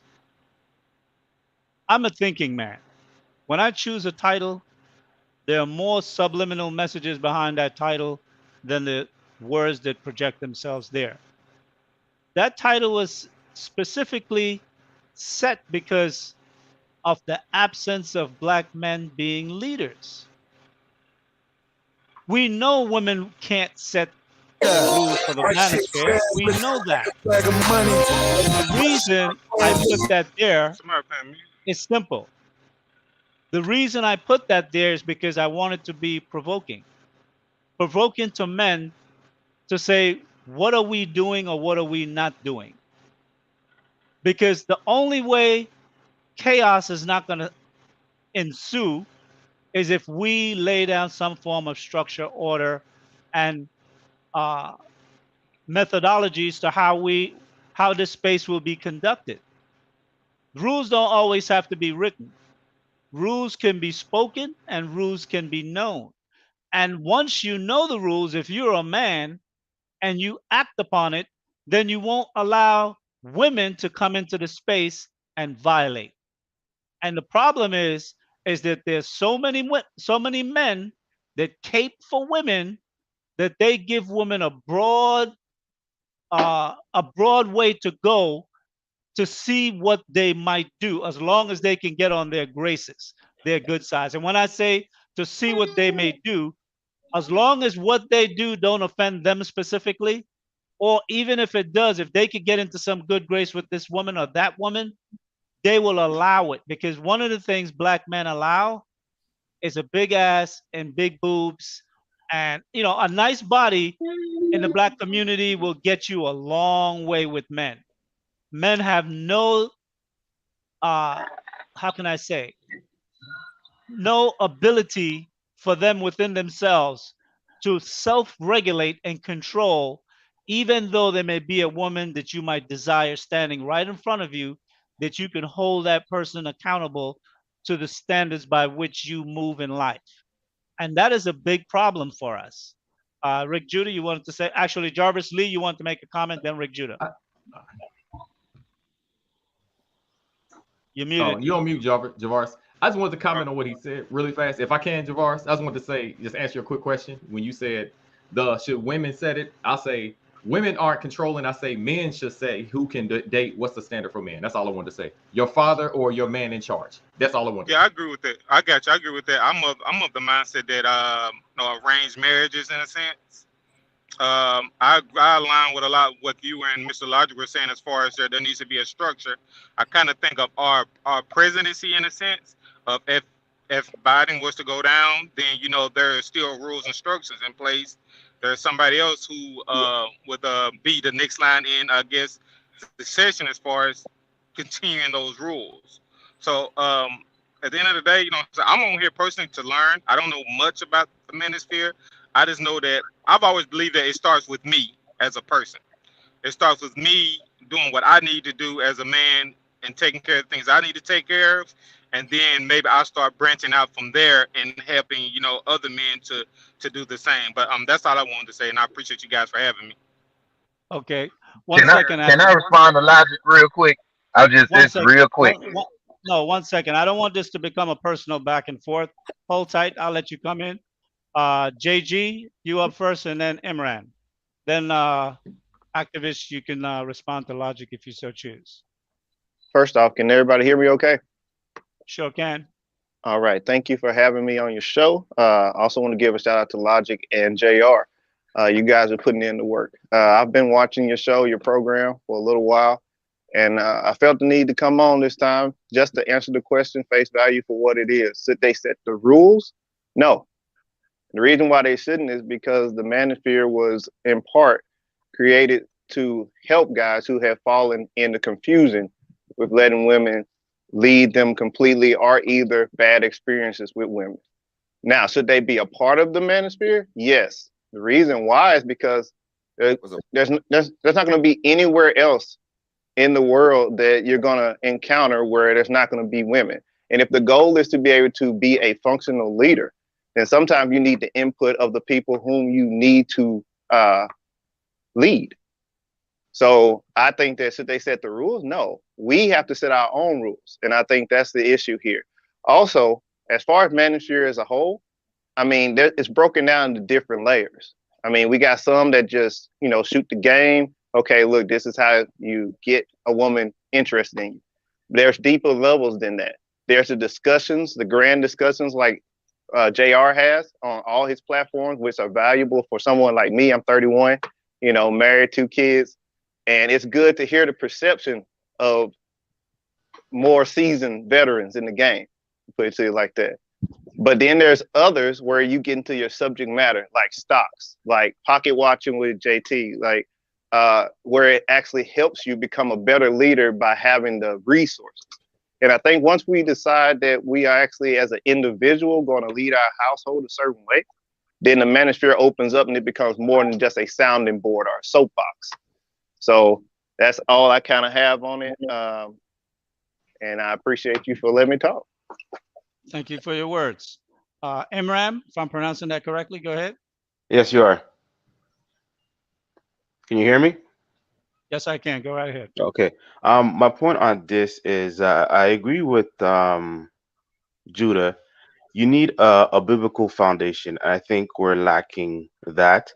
Even if you look at how Moses, when he led the people out of Egypt, they needed the commandments, right? They needed these 10 commandments to follow. And even Moses himself wasn't eligible to get into the promised land because he broke that, right? So we need a biblical structure that teaches ethics, reasoning, and faith. That should be the structure. But I think a lot of people, I hear, Logic and, other guys talk about it, but not, yeah, we need a structure of ethics. But where does the ethics come from? Who is teaching you that ethics? Where is it? Because if you have a leader that is not, that has no moral value, then they could do whatever. Then, everything just, no matter who you have backing them up, it doesn't make any difference within the so-called manosphere that are in there. So I just think it should be a broader picture of it being built on a biblical foundation where you get your ethics, your morals, your value, where it teaches all on women being led by the men and men being led by Christ. And through that, I think our community, and first of all, as an individual and community and household, we will thrive in that kind of environment. But I think without God, without Christ, I don't think we're just gonna keep doing the same thing over and over, the same song and dance. You hear it over and over. It's been going on for generations. But I think the Black community was a lot stronger when we had a faith-based household and community, and we got a lot of things done, and we've gotten a lot further with that. So then we could, as the Bible had leaders, as an example, like Moses and whoever, because Jesus was there, but he had disciples, and his disciples followed his teaching, throughout, but his teaching is God based. It's you know, is based on the teaching of his father, his heavenly father. So we cannot go past that and hope that, okay, well, yeah, we need this, we need that, but to what's your foundation? Where, you know, and I think it has to be faith based in Christ. Okay. I will say this, and I appreciate uh, your perspective. One of the things I don't want to do with the establishment of what we're looking to establish and build in the Manosphere, and using the Lapeef Network as a launching space to do that. We know as Black men, the religion is divisive in our community. That's number one. Next to liquor stores, there are as many churches in our community as liquor stores. So if we were really adhering to some religious text, code, or laws, we would not find ourselves in the place in which we are now. We know those laws are there. We know those codes are there. Many of us know our nationality and who we are, but yet very few men are capable or willing to practice and stand on those principles. So I don't want us to get into that discussion in terms of using, how can I say, using those particular ideologies, for lack of a better term, to mix in with the greater project of what we're looking to build. Now, I think core ethics and morality and biblical doctrine that are sound and wisdom, as an Israelite, I know what they are. I've taught it for a long time. The spirit by which whatever I will be moving with will have those undertones, but I will not be preaching anything to any man. I don't know if JR put it up on the thumbnail today, but one of the key things in the thumbnail for me is I'm not trying to change you. See, a man will change himself when he finds a reason to which that makes him better for himself. So what I'm looking to produce and bring forward is for the men that want to change themselves. I taught on the street for 15 years. I know how hard-headed our people are. So I'm not looking to come here and preach to no man about biblical principles. Those principles will be interwoven, but it won't come across as preaching. And that's not the mission here. There are many other spaces. If you want to discuss Israelite theology, doctrine, wisdom, whatever, you can go there. There are many other spaces you can go to talk about many other things, whether it's Bitcoins or whatever.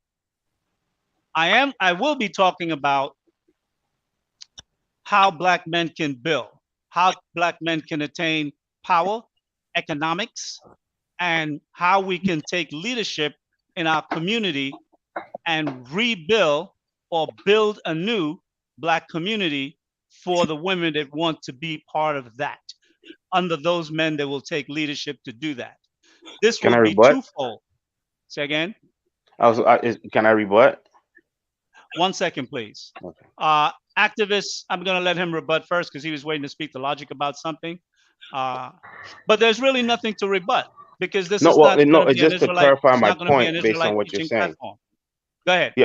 Yeah. I just I didn't mean like, okay, we have to, you know, teach theology and, you know, do like Bible sermons or anything. I'm just talking about Okay. where the moral value comes from.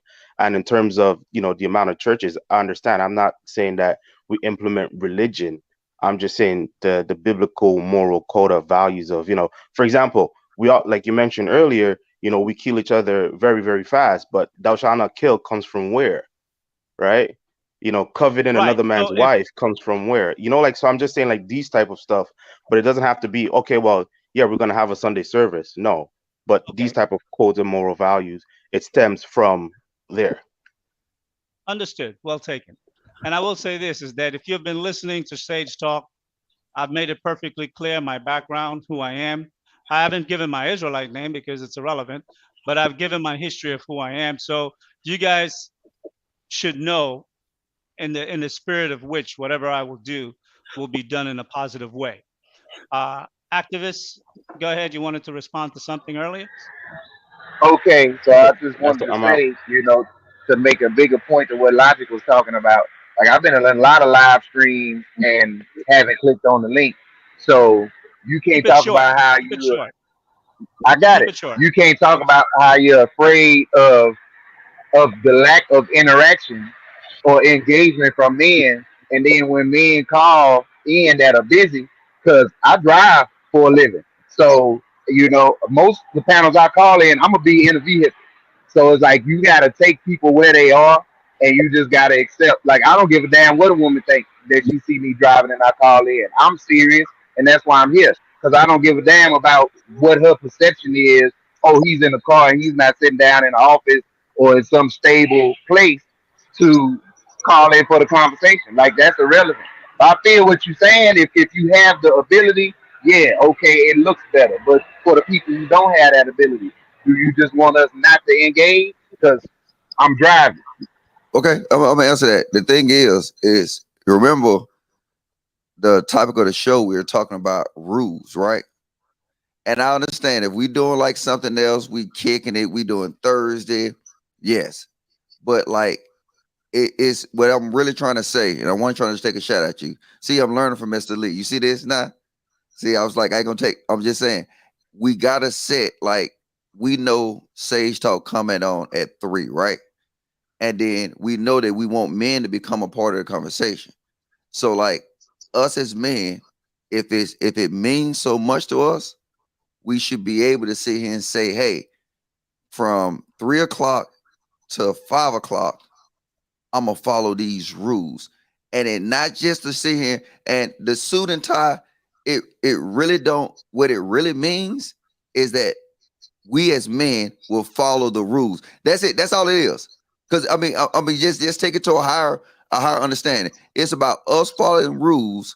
It's about us establishing something, and it's about us being consistent. So now, when we build on to something that's more complicated, it'll be easy because now we accept things easily. Somebody said it earlier about, you know what I'm saying, how I think it was the guy gone, but he was talking about the hammer, whatever, blase. He was giving his example. It's just that we just need to kind of have us a structure and a baseline amongst ourselves. That's it. No person shut Okay. at nobody. No more rebuttals at this time. Hold your thoughts. Make a note. Logic, why don't you drop the presentation? What I want to do at this time, guys, we've been talking about different stages of leadership, what leadership would look like, what building in the Black community would look like, and how Black men could start to carve out spaces to be able to build and lay a foundation of power. Oh, good. JR. Logic and I have been working in the background. I've been laying out some things that I want to roll out over the next few months. This is phase 1, is where I'm dropping. I've created a company called Black Alphas Group, Inc. The slogan is building you better. And I specifically chose the term building you better as opposed to building a better you, because you will build you better. Remember, I'm not trying to change you. Next slide. BAG, Black Alphas Group. There's also going to be Impact Group. The Impact Group is going to be a political action committee that we're establishing. I'm still working with attorneys and so forth to make sure we comply with all the federal regs when this launch. So this is not going to come out till probably the end of April, early May. But BAG, which we're going to talk about today, and then the next steps, what's going to be happening, we're laying out some foundation as to an infrastructure where men who want to be perceived as leaders, who want to build themselves up to get the necessary physical, mental, economic skills, thoughtfulness, deductive reasoning, analytical and critical thinking, all the things that goes into being a good leader, a person who is persuasive and someone who can be persuaded, a person who can lead with strength, and someone who can have a soft hand to handle a child. Building a better Black man is where we will start. Building a better Black family is the next phase. Building a better Black community, that's down the road, because that's going to take bringing in the women to make sure they're under the leadership, phase it into the community. Building a better nation, let's say that's about 2-3 elections, presidential elections away. Let's say 2035 or 2034, somewhere in there, right? Give us a good 15 years to get this thing going. You'll see where we will end up. Next slide. Our mission statement. The Black Alphas Group is an image-based organization for Black men. What do I mean by that? This company, from the fees that we collect, once we hit a certain financial state, we will be creating a whole new image publicly for Black men in terms of marketing, billboards, online, video, everywhere. We will paint a whole new picture of how the Black man's image will be stated throughout the United States, throughout various Black communities, and on a world level, because YouTube is around the world. Our mission is to develop, promote, and uplift the image of Black men, Black families, and our community. This is going to be work. This is not going to be easy. This is not for the soft, and this is not for the weak. If you just want to sit on the sidelines and tune into the show, you can do that. But only the men that are alpha men that want to step forward and put their hands to the plow, become a member. You will have to adhere to a code of ethics behavior. You will have to make a pledge, and that pledge will be publicly on Sage Talk, so everyone know you have pledged to become an alpha. Other brothers and sisters on YouTube will hold you accountable when you go outside and you step off. Accountability is going to be a big thing first between all Black alphas, but the public will be looking for a way to shame you. They will be looking for a way to shame you and shame the organization. Next slide. The Black Alphas Group, BAG, a financial and marketing entity used to promote the new image of Black men and to combat issues facing Black men. MPAC Group. MPAC is going to be the political action committee known as non-connected, because we're not corporately linked, right? That will advance the issues of Black men, meaning we will take stance on political issues. One of the things that the Black Alphas will be able to do, and this is so important because this is pivoting off of last week's show when I said the monolithic mindset. As Black men, we know every man don't think alike, but what are Black men prepared to unite together in one accord to do something that's going to benefit them and no one else? This is going to separate the men from the boys. We will use Sage Talk via the Lapeef Network as a communication and mobilization media tool to raise money, create awareness of our campaigns to promote Black man's image nationally and globally. Next slide. That, I think, speaks for itself. Logic?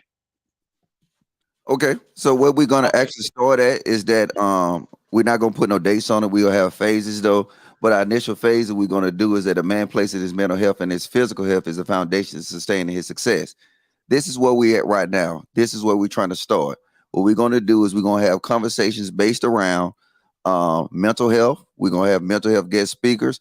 We already got them in line, and then this will be as you can see, this first phase we'll do within the first tier of being a better Black man will be members only. It will be members only, and we'll move forward. We'll have in-depth conversation with the guys, and we'll allow for the guest speaker to sit here and help us establish through their professional background a foundation moving forward. And then that will be coming soon when I phase one under this first tier. Then we'll move on to physical health. We'll have a guest speaker. We'll have a brother that's actually in the corporate world, and then he's actually, you know what I'm saying, can engage us about, you know what I'm saying, how to maintain our physical health, how our physical health provide a better image for us. So we will really be trying to just do the work and a lot of stuff will be established between our phase 1 and phase 2 within our first tier building a better black man. I was about to say next slide. I'm sorry. All right. And then we'll go on job paths. So within now, our job path will be phase 3. We're going to start with just basic. We'll be going through CDLs. We'll be going through IT. We'll be going through traditional college degrees, and we'll be going through trades and certs. So phase 3, 4, 5, and 6, it will be members only. We'll be having guest speakers, and we will actually have the conversation. It will be engaging. So now we're actually prepared, brothers, you know what I'm saying, so far from what we saw, how to actually mentally prepare themselves, how to physically prepare themselves, and now how to actually engage their life into creating a job path that will be sufficient, you know what I'm saying, for us moving to our family tier later on, maybe this summer. All right. And you can stop me if you got anything to add, Mr. Lee, because I'm gonna try to shoot No, through go this. ahead. Sure, you're doing fine. All right. Okay. And after that, Let, we'll actually let move me on let to me let me financial touch literacy. base on this. Let me take this slide. Okay, go ahead. Financial literacy, the building block to establishing and protecting wealth. I think this is something that we as black men really have to take hold of. Financial literacy. We really got to understand finance both from the economics of finance and then the practical use of money, having a budget, living within a budget, utilizing money through investments and savings, credit building. There are two parts to credit building. You can have uh, a personal credit established for yourself, and you can have a business credit if you have a business established for yourself. And as a business person, you never want to cross those two things. You don't want to commingle your personal credit in your business because that can open you up to liabilities once they show commingling of funds or commingling of debt, right? Uh, budget, like I said, building a budget, working within your budget. Budget allows you to be able to set financial goals and meet them, which means it's just like if you have an exercise routine. If you do legs on Tuesdays and Thursdays, you got to stay with it. If you do arms, shoulders, and back Monday, Wednesdays, and Fridays, and then if you do a lot of cardio on Saturdays, whatever your structure for building your body, you have to learn to do the very same thing in standing to being able to fulfill a budgetary structure that you set for yourself because it's a financial outcome that you're looking for or an investment outcome that you're looking for. Investing. Investing is going to be critical for someone to be able to build wealth over time because investing is really about putting a small egg aside weekly, monthly, annually, and over time with compounded interest, those investments grow. Taxation. That's something that I think most black men are unfamiliar with. The power of taxation and how to use it. The tax code, after you crack a certain economic threshold, particularly if you have a family and you have a business, most of the time you can get away with paying the personal income tax of a person that only make 100 grand a year, and you could be making multiple millions a year. That's why when Donald Trump was in the president's office, many people were trying to get his tax returns to see what he paid, because the likelihood that he paid anything at all is quite possible, because the tax law allows you those things if you understand how to do so. So having on a speaker who can speak on taxation and the power of being able to utilize tax for your benefit, the tax laws, these things are critical in understanding for us how to build strong financial literacy. Can I add one thing to this taxation, Mr. Lee? Sure, go right ahead. Yeah, and then about actually understanding to where we can actually leverage things. We got all these mics and we got all these computers that we actually buy so we can engage on this internet. A lot of guys don't know that you can leverage that within your taxes. So it's about just fully educating our men so they can understand how to leverage all these different things. And so forward, we almost in the final phase of this tier, but you see how it's coming back to building a better black man. and then these topics will be constantly re-engaged. You know what I'm saying? And then at the request of the members, we can constantly re-engage these different things. It'll be the presentations that we present. It will be there, so new members coming in, they can catch up. You know what I'm saying? And then I tell them the same thing, hey, catch up and then come back. So like whether you got to sit here, I mean, you'll binge watch Sopranos and Game of Thrones, you need to start binge watching these presentations so you can catch up, because once we get to moving, we will move fast. So I just had to put that out there, Mr. Lee. I'm sorry. Excellent, no problem. Go ahead. And then what we trying to do now is, like, this will be the final phase of building a better black man, and then it will be built around Suit Sunday. So what we try to do is we'll try to get a real influential I don't want to say too much, but we're trying to get somebody actually to explain this image, and we wrap it all in, because what we did is we created this man, you know what I'm saying, already through mental, physical health, through job paths. We actually created him through actually understanding his finances, leveraging budgeting, taxation, and now we finna wrap that all into a nice suit. So now we can present ourselves to the world. Side note. That's called packaging and branding. So you're going to learn how to brand yourself. One of the key things that I think Logic was trying to bring across earlier in the conversation when he mentioned Suit Sundays. Suit Sundays is not about a rigidity of any particular rule. What it is going to show whether or not you have good leadership skills.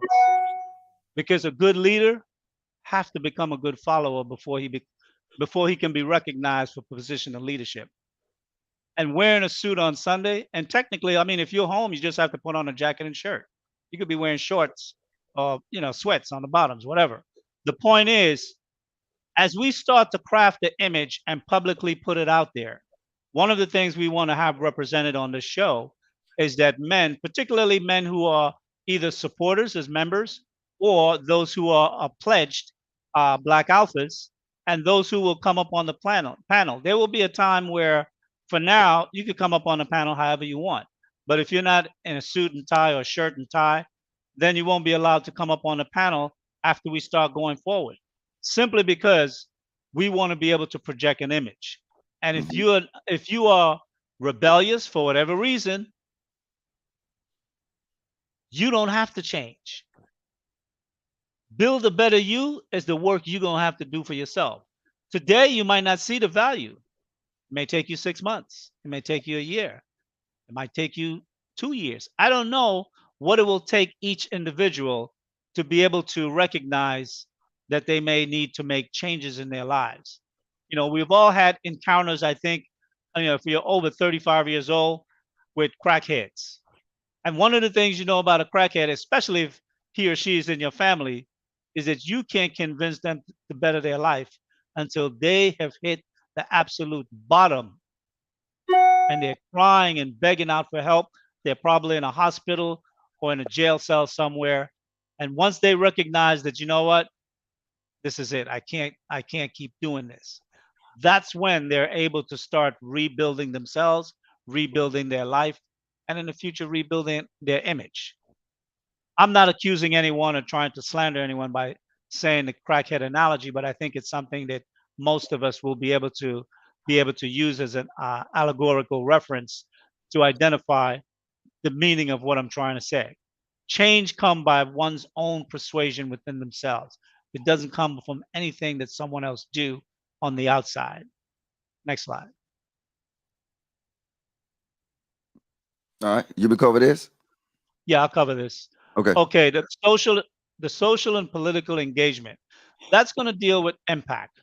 And I wanted to mention it in this presentation simply because the two companies will be sort of linked, though they will be separate. Because the men and the Black Alpha men in the Black Alpha community of men and women, that could potentially be our voting block, because we will be able to move as a block. So these are some of the things that we will look to be able to do. We will have community outreach, creating community standards. to uplift both women and children and other men in the communities. We will be able to touch the social pulse, uh, the window to gauge the social issues within our environment, which is our community, both on the ground and our community here online as well. A political pulse. What does that really mean?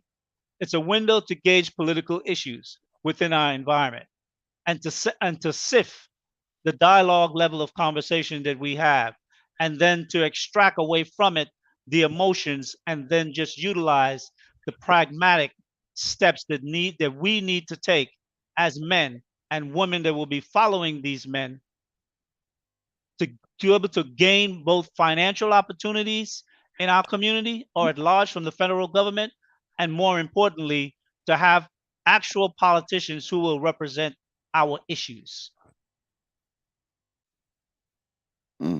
And Yeah, just a Logic. side note, if y'all catching the drift of how we doing this, we actually doing this like we building a structure. We're building a house. You see, we start on a foundation. We're establishing doors. We're establishing windows, and then we're building it just like we building a structure. And that structure would be that better black man. All right, I'm sorry, Mr. Lee. No, that's perfect. All right. Oh, this the old Okay. slide. I'm sorry, you got to freestyle, Mr. Lee. I don't know why this old one ain't in here. Okay,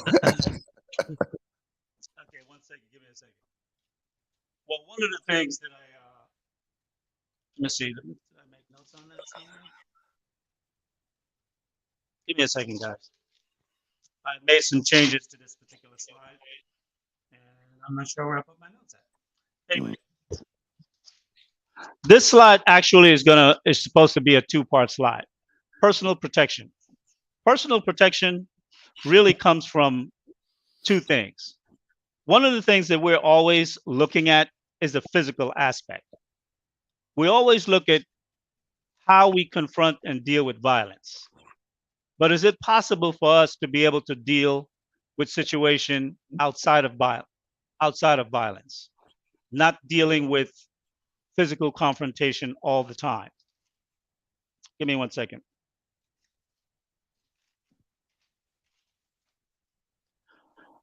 For example, put the gun down. That should be one of the first things that we look for when it comes to personal protection. And what do I mean by put the gun down?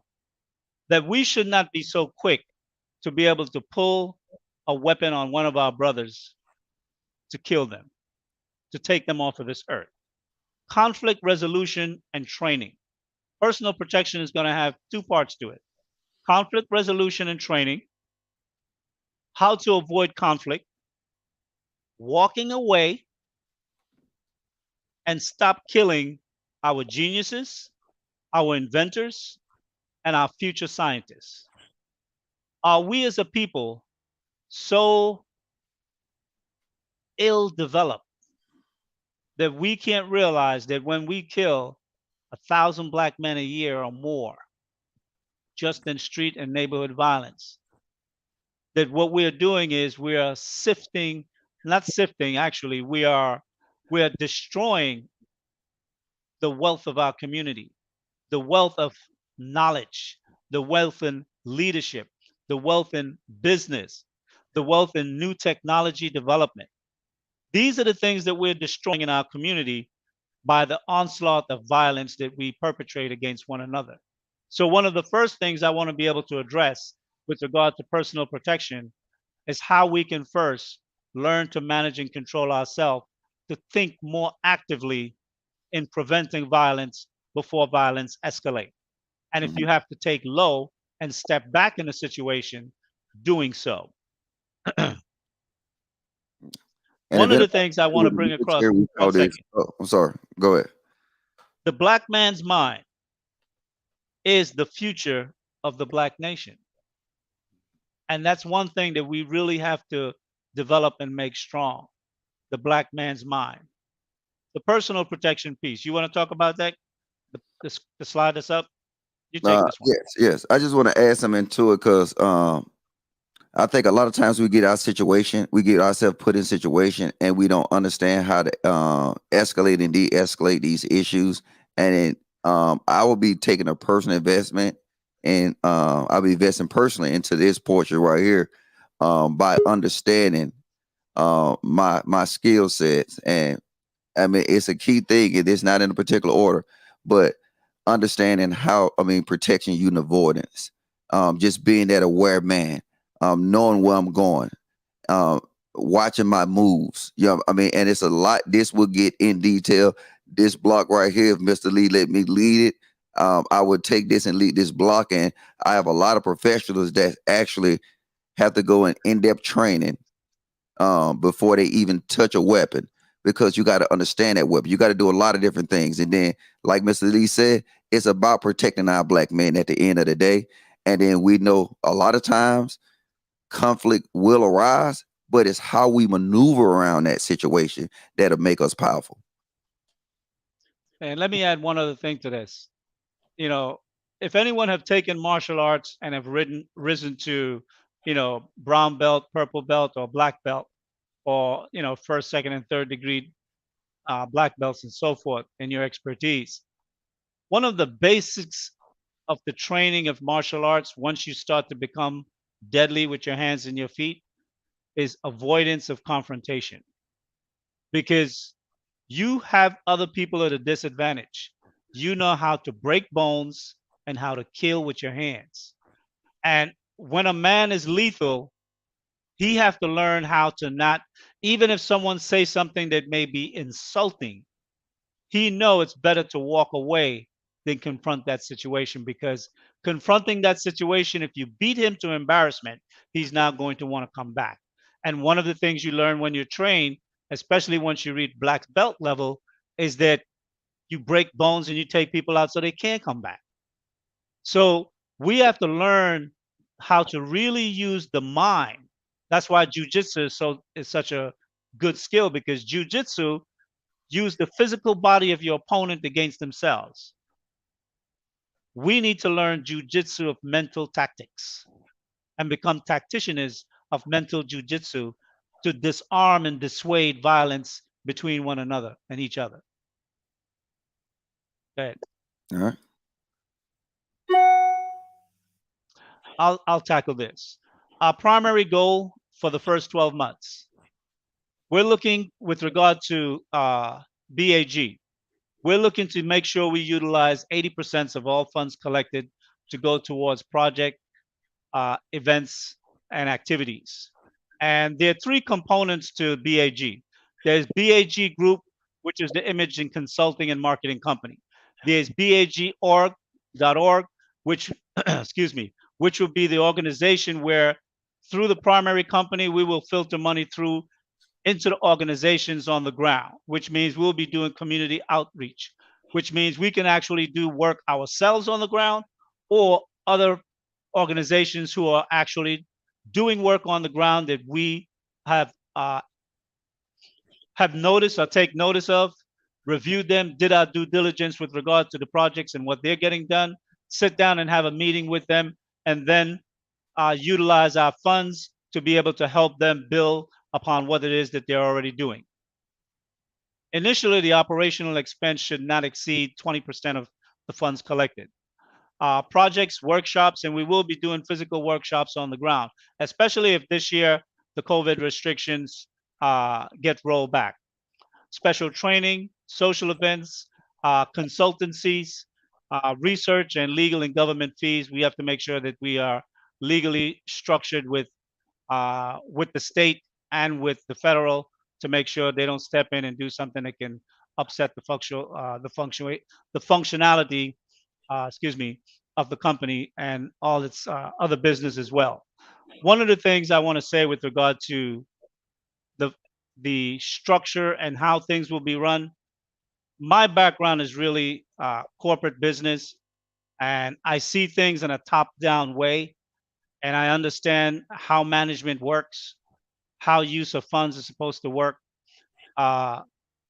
transparency in these things, and we'll touch on this. I think it's coming up in the slide. However, I will say this as a caveat: the percentages with regard to whether that's 20%, whether it goes up or down, could vary and change in the future as we expand and we wind up getting office space, because we definitely, especially for impact, we will need office space for impact. Hire workers, administrators, and executives. So those are the things that potentially offset the overall operating budget. At this point, turn to the next slide because I think that next slide is going to give me the point I want to drop. Okay. Black Alpha's membership goal. It's a two-part goal. The first year, our goal is to get at least 1,000 pledge members. Once you become a pledge member, you'll be given a Black Alpha's pin, which you can wear at function and events to let everyone know that you are a pledged Black Alpha. And this is going to function somewhat like a fraternity, right? That is going to be an exclusive membership, and everyone won't be a part of it. Some men would want to be a part of it, but they may not be able to make pledge to the code of conduct. And some men may pledge and then at some point repeatedly violate the code of conduct, and we may have to have them go back to a supporter status and just be in the audience. And then when they reestablish themselves, they could come back and wear their pin in public and whatnot. That also tap into, we also have a Black Alpha Club. The Black Alpha Club is going to be on the website where all the merchandise can be purchased that are Black Alpha merch. There'll be merchandise for the public, both male and females, but there'll be specific merchandise just for pledge members that you guys will have select different than everybody else. The financial goal. The financial goal is for us to be able to raise $1 million from when we start figuring this program was fully rolled out by April. So from April 2022 to April 2023, I would like for us to be able to announce our goals. Continue. BAG has two tiers. There's the membership Alpha Pledge members, which will have a monthly dues to be determined. And then there will be supporters, both men and women, who will be part of the Black Alpha gang or the Black Alpha team. And they will be the people that will be pledging through the Lapeef Network, which will be exclusive access to exclusive content that they will be able to view. Whatever workshop that we do, whatever trainings that we do, if you're not a pledge member, however that you are a supporter, then you will have access to view the recordings of those activities once the initial pledge member partake in those. Okay. Impact. Impact will be a three-tier business structure, and Impact is a business. None of the businesses that I'm setting up will be a 503c. I'm not doing nothing like that. I'm doing corporate structure. Matter of fact, something I failed to mention on the previous slide on the financial goals is that it won't start now, but I will have to look at it possibly in its second year, between the 24th month and outward. The BAG Corporation, we will be selling shares so Alpha members and supporters can become shareholders of the company, just like if you were to buy stock on Wall Street. Obviously, me being a Wall Street man, I would love to see in the next 5 years, we could make BAG an NYC listed or an NASD listed corporation. However, I would have to roll those aspirations back simply because once you have shareholders that are of all nations, they could dictate the activities of the company. So for the short-term outlook, at least 3 to 5 years, the company will be privately held. We will have shareholders. We will be taking on investors who want to come in and invest in the company to broaden the scope of the things that we will be able to actively accomplish. Okay, tier 1 for Impact. Impact, primarily, Impact supporters will, I'm looking at businesses. Impact sponsors will be business owners who will make monthly contributions. And businesses, when Impact throws a dinner or we throw a major event, whether it's for a politician or something like that, those are going to be formal affairs, well-dressed business dress for the BAG members who will be part of the supporters of Impact, and you want to come to those events and functions, you will be able to fly your BAG alpha pins. So that's going to be known. Okay. Impact pins will be available for sponsors, but whatever marketing that we put out with regard to Impact, every company that's a sponsor will be noted. Their branding or their logo will be on our event publication, whether it's online or when we have an event location. The marketing material that will be laid out and presented will represent all our business owners who are pledge supporters at the sponsorship level. And these will have financial tier goals. We will have affiliate members. And the affiliate goal level will be primarily for YouTubers who have platforms, who want to be supporters of what we're doing and want to back us, primarily back the impact movement, because the impact movement is a political entity, and it will go with the government, and it will look to see where we can find inroads, local politics, whether it's judges, prosecutors, assemblymen, state state senators, and so forth, chief of police, sheriffs, these things where at the small level we can really have an impact, specifically moving as a group and using our monies to influence the decision of politicians who are either rerunning for office, or we can back other new younger politicians who want to run for office. Level 3, the third level is obviously the impact members is for the public, men and women, and that would also include BAG members as well, who would like to support our cause, and they can pledge a monthly contribution. One of the things also about pledge members with regard to Black Alpha, every person that pledge will have a unique identifier code. And so when you put your support, whether it's with BAG or whether it's with Impact, that unit code will note who you are in terms of in the background within the site and within the company. Also, when you're buying certain things that are exclusive on the merchandise for Black Alpha Men, those exclusive merchandise, you will have to enter your unique identifier code to be able to purchase that. People who are just general supporters won't be able to purchase some of the exclusive things that will be for alpha men. And what I mean by that, obviously, it would be men that would want to purchase them, or wives and girlfriends who would want to get it for their, their significant other. So those things will be exclusive. So there will be a unique identifier code for Black alpha men. And the sponsorship levels also, they will have their own unique code, those who come on board as businesses. Continue. All pledge members must pledge publicly on the Lapeef Network Sage Talk show every Sunday. So as members come on board and they want to be pledgers of they've gotten the rules of conduct and behavior, the mission statement and what we stand for, and they say, Mr. Lee, Logic, we want to be down, we want to support, we want to become part of the Alpha Group, the Black Alpha Men and the Black Alpha Group team. There will first be a Zoom meeting with those individuals. We will clear up everything and we will go through all of the conditions. And if they said, yes, we're ready to pledge, then usually at the end, I'm not sure if we're going to do it at the end or the beginning, but at some point during the show, we will have Black men who wants to pledge to become Black Alphas. They will pledge, excuse me, they will pledge on the network. And the reason why I'm making it public as opposed to keeping it private is because, one, I want it to be something that you stand for proudly. BAG, I want that to become over time a very significant, influential company. And those who are part of the BAG Alpha Group, those men and individuals, they should get similar recognition as well. And when you pledge in public, it also will hold you accountable because you know you can't skirt and hide.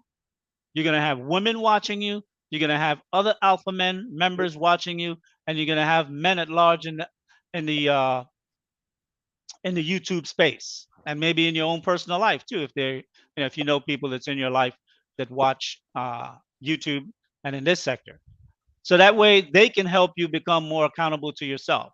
Because whenever you start to make change within yourself and grow, there are always going to be those who would want to, one, trip you up to make you fall because you think you're better than everybody else. You know how we do. I remember when I first stopped eating pork. That was in 1974. It seemed like from family members to friends, they always wanted to give me a pork chop or give me some bacon or give me something to eat, and and always remind me of when I was a kid what I did. But I'm a man now, so I do different things. And I think that's something that we as men are going to have to be able to stand strong on. And also by having Black Alpha members that can support you, whether you're on a panel somewhere, in a discussion, in a chat room, they can help hold you accountable, and you can help hold them accountable for their behaviors. Because one of the things we want to be able to do in separating ourselves in this space is to be able to be a man that is going to be a leader for the Black community, both of his family, the community, and within our nation as we grow and build. As I stated earlier, I guess I got ahead of it. I thought I had missed a slide. BAG members will be issued a unique identifier number. The ID number can be used to making monthly dues payments and when buying exclusive merch for members only. Some merchandise, as I stated, will be for the public and others will be for members only. And there will be a lot of stuff available for the public that everyone will be able to purchase, both for females, males, and children, boys and girls as well. Continue. Yeah. Hey, can I just add some on the merch, Mr. Lee? Go right ahead. It will be fire. Trust me. It will be fire. There will be something that you will be proud to wear, and then it will stand out better than your Louis, your Tommy. I said Tommy. I'm showing my age. All right, look, it will stand out, and it will be something that we take our time with, and then you will be proud to wear this merch. All right, I'm sorry. I'm glad you said that because I want to add something to what you just said. Members of our community who are looking to build businesses that may need funding and capital, if we are able through the Black Alpha Group, the main company, provide them some sort of funding, and there are different ways we may do that. We may do that through a JV, which is a joint venture. We may do that through a limited partnership or something like that. We may do it through different means because as we move as a business, the business will move to make money and make business. Don't be misunderstood. I am not a charitable guy like that. However, the organization part of the company, BAG.org, that part of the company will do contributions to organizations within our community.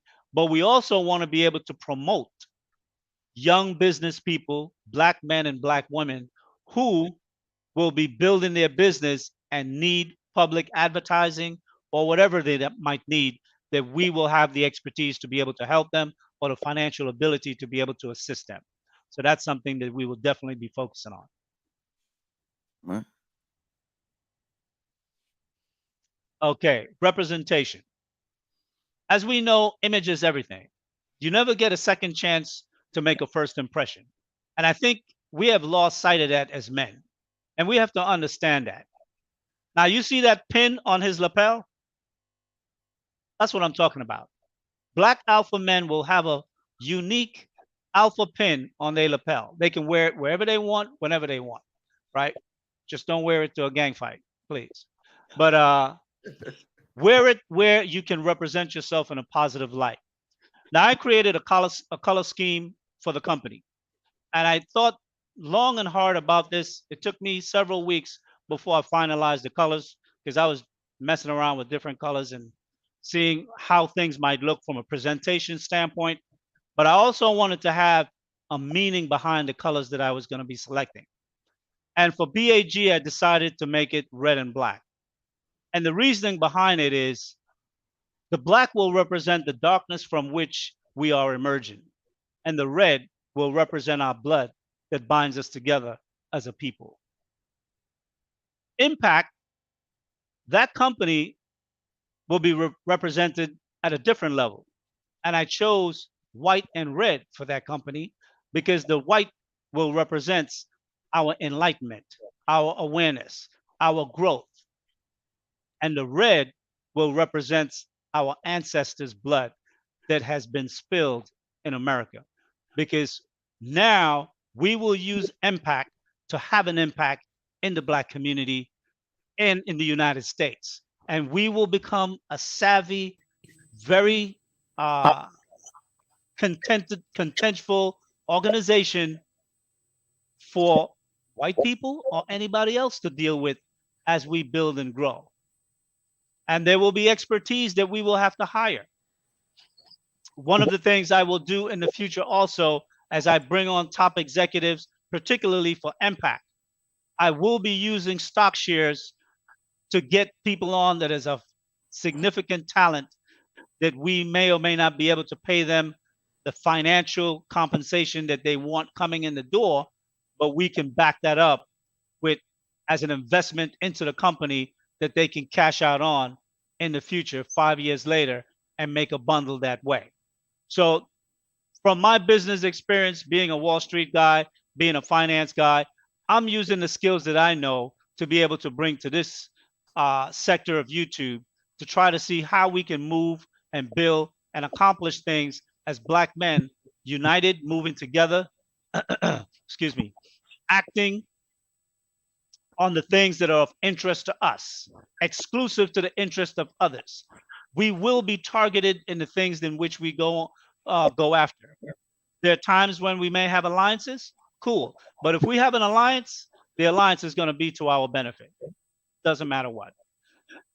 I'm a very strategic thinker, and I'm very Black centric. I may not talk that way all the time, but trust me, I am for Black people being on top. And now that I've already put my hand to the fire to get into this YouTube space, I'm going to use the knowledge that I have to uplift and build for Black people, Black men specifically, and Black families broadly. Okay. I'm sure everyone is going to have a ton of questions, whether it's from the chat or from guys that's already on top of the in the panel. I look forward to your questions, both myself and Logic. Understand though that if your questions pertain to something that is forward reaching, then that's something that I probably won't be able to give you a clear answer on because it's too far ahead. Or if it's something that would be considered classified at that moment, then I won't be able to go into it. Hey, Logic, I didn't see the transparency slide. I think. Oh, hold up, wait. I'm sorry. Bring that up because I want to address that. I don't know how I skipped that one. Okay. Primary goals, transparency for both BAG and Impact. And one of the things from me growing up in business is understanding what transparency means. And one of the things that I've observed, the way in which Black people do business is very underhanded and shady. We take the drug dealer mentality and we apply it across the board in everything that we do, whether it's in the churches or whether it's in other forms of business. I mean, we just saw in the news last week indictment for one of the what's that, Black BLM executives or members, whatnot. That's not going to happen here because control over spending, all of that is going to be controlled. Secondarily, there will be transparency. And both BAG and Impact groups are business organizations that are 100% transparent to our people. One of our main objectives is to establish a strong level of trust between the public, our supporters, members, affiliates, and our sponsors. The organizations will be held to a high standards. We intend to hire a reputable law firm to represent us, particularly for Impact, and an accounting firm, possible PricewaterhouseCoopers or KPMG. These are two of the most reputable financial auditing firms worldwide. Now, I don't know if we'll be able to afford them, but that is what I'm looking at. And I know KPMG is far more highly regarded than Pricewaterhouse, but KPMG is a European company and Pricewaterhouse is a US company. And I'm familiar with Pricewaterhouse because I've done business with them in the past. So if it's just for auditing, we may be able to do that. When we do our audits, we will publish our audits. We will publish our audits internally first. Then I will look and see what the government regulations are with regard to Impact. So I'll I will do follow-up notifications with regard to that. BAG will hold quarterly meetings, and that will be for both members and supporters. That will be in a private channel. Probably it will operate through what's that channel?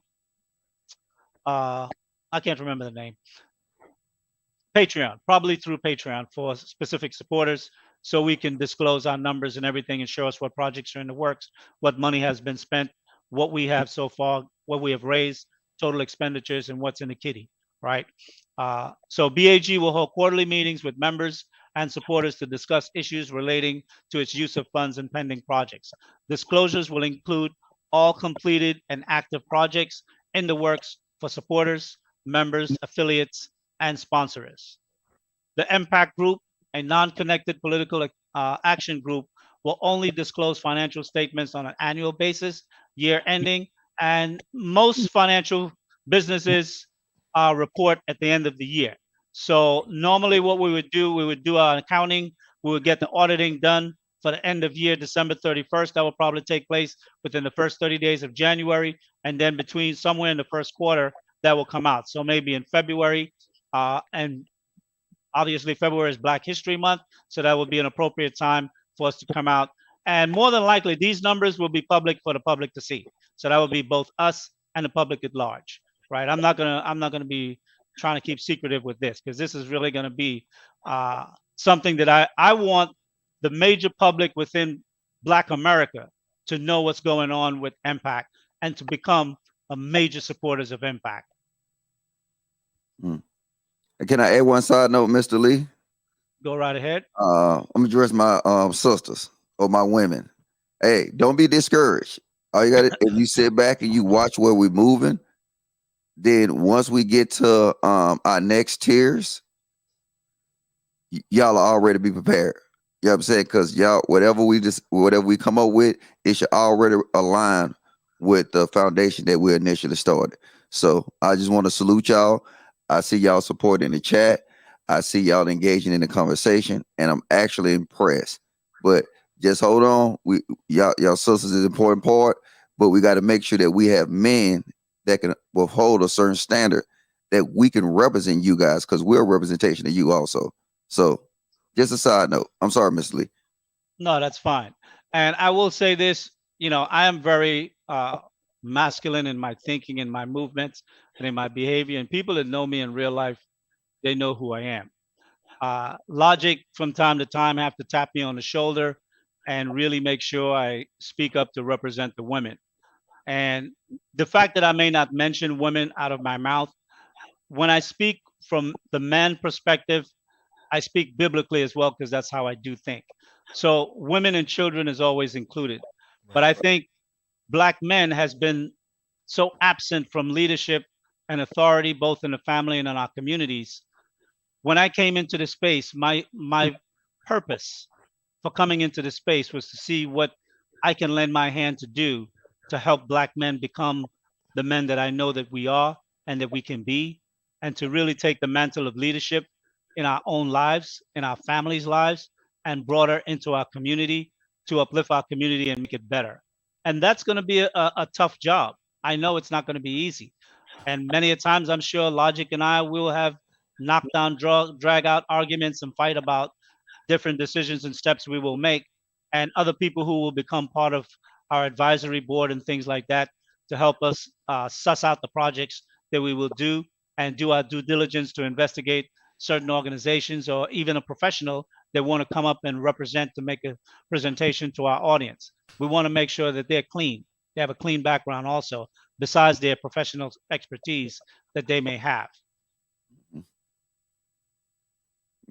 Yeah, and moving forward, it will be like the way if you saw this slide presentation, and I hate slide presentations because I do them at work all the time, but it's room for everybody. And then I don't know everything. Mr. Lee don't know everything. That's when it comes that we are actually these brothers and sisters or whatever. And there's some sisters been helping me in the backside or whatever. Because I mean, look, I'm older, Mr. Lee older. We ain't good with all this PowerPoint slides and stuff like that, man. We old. You know what I'm saying? I mean, if these sisters really want to get in and try to help y'all better with verbiage than we are, You know what I'm saying? That's y'all strong suit. And for the men, it's a lot of stuff that you can add. I mean, just in this community, whether it's JB, whether it's Thinking Man Podcast, whether it's Anton Daniels from the Anton Daniels Show, which I met the other day, and I don't want to get into that. Everybody got something to add, and then that's how we'll build a better program, and then which is building a better solution. It's us coming together, bumping our heads together, fighting with Mr. Lee on the phone and on Zoom calls. I mean, and that makes me a better me because he make me think about everything before we move. He put pressure on me, and I'd be like, Mr. Lee, I'm tired, man. Work and kick my butt. But I know at the end of the day, the cost is bigger. So, you know what I'm saying? I can surrender, we can surrender, and we can just come together and make this happen. Yes, thank you for mentioning that. Jay Prince, I'm going to come to you and then, of course, a clinician after. But I will say this is that, you know, we as a people, we're very talented. We are the builders and the maintainers of America, and we know that. And our women work in every facet and structure and parts of the government and society at large. And they have uh, a host of skills and abilities. The thing is that I want I want the women that have an Esther mind, how to take down a king to the salvation of our people. When you go up in the white man's world, why are you there? You should be bringing home the spoils. You should be using him. You should be playing him. I want women to think that way. That when they come home to the black community, they want to, when they open up their frock dress and drop it to the floor, we see diamonds, golds, and rubies all over the place. And I'm figuratively using those things, but what I'm talking about is the skills, ability, and know-how that you have. There's something I forgot to mention in our financial goal slides. One of the things I want to be able to do, and I'm looking to do that between the 18th and 24th month, or definitely after the 12th month. I want us to have our own bank, and I know how we can do that.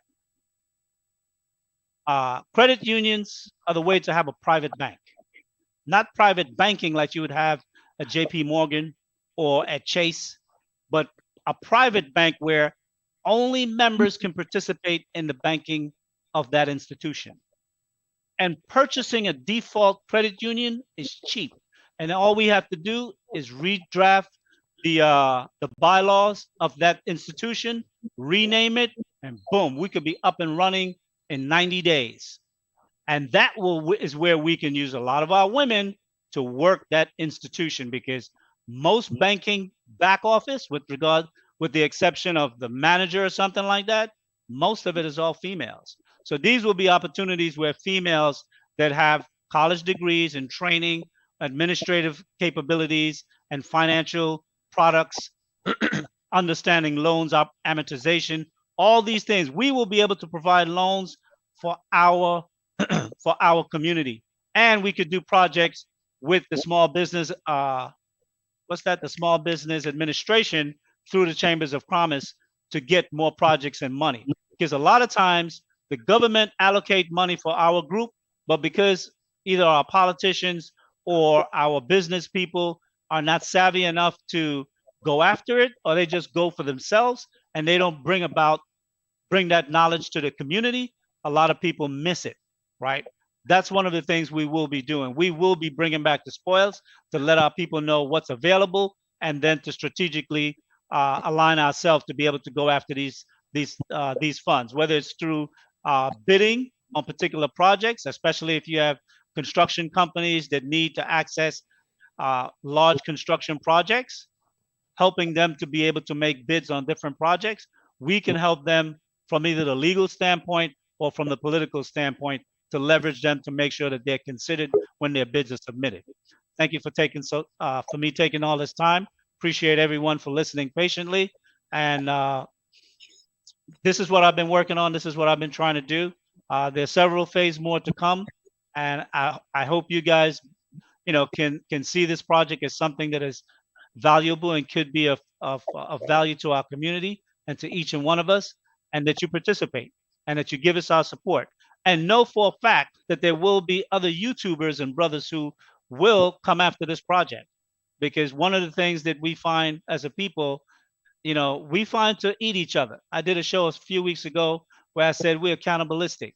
To the other nations, we're their prey. They eat us, but we tend to eat each other. We don't eat the other nations. And that will be the first thing. I'm sure there will be brothers who will come after this project. But we just have to stand and stay focused. And that's one thing. I'm a strong dude. Mental mind games don't mess with me. I'm extremely strong. So people can say whatever they want. If they dig up my background is a great background. So you'll have a lot, you'll have a lot to find, but you'll have a lot to talk about. I'm gonna hold you to whatever you bring out on me. If that's, you guys like to dox people or whatever, that's not an issue for me. And my name is going to be public anyway. My real name is Lee, so I'm not using a fictitious name.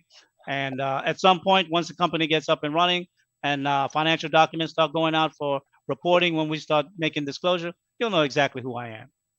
Mm-hmm. Yeah. And thank y'all all for the super chats too. We didn't y'all ladies showed out. I can just say that. We didn't want to interrupt the presentation with the super chats, but thank y'all all for the super chats. Especially the Lioness Goddess. Oh, Lioness and Miss Angela. Hey, thank y'all ladies for the super chat. I'll be right back, Mr. Lee. Sure. Jay Prince, go ahead, sir. I really came here. Well, you can speak on both things. You can speak on the previous show that we were talking about if you were here for that, or you can speak about the presentation that was just completed. Your choice, either or both. Okay. I think that presentation was very enlightening, and it's actually what I'm kind of glad, because I was thinking about this type of stuff before I thought, I didn't think y'all was coming up with that type of stuff, and I'm like, damn, this is really gonna be real. And I really just came here to listen and pay more attention. And I'm glad you brought up the women. I just want the women to know that we on the same team. And the women that's not on our team, well, they just not on our team. They would know where they roll at. And I really don't have much to say. I'm taking in everything that you said, Mr. Lee and Logic, and I'm taking a lot of notes, and that's my focus. So I ended with that. Okay, thank you. Kosher Clinician, welcome to Sage Talk. Thank you. Yeah, thank you, brother. I just want to drop in for a few minutes, man. Getting ready for a show tonight. Can you hear me? Can you hear me good? Speak up a little bit or point the mic directly at yourself. Can you hear me? Can you hear me? Yeah, I can hear you. All right. Well, listen, I think this initiative is good, man. I think what you're trying to do and what you're trying to implement, you and the guys, is awesome. But and I saw some of the PowerPoints. I didn't see all the nuances of the PowerPoint, but more or less, I want to talk about the key element of the show, which is the topic: should women come into men's spaces, dictating the mandates of those spaces? And I would say, by and large, no. The problem, Mr. Lee, that a lot of men struggle with, and what many women don't understand, is when you try to suppress the speech of men, then you don't really help them. You're actually hurting them. Men have to have the right to speak out. Now, are there some men that are broken, they need help and need therapy? Yes.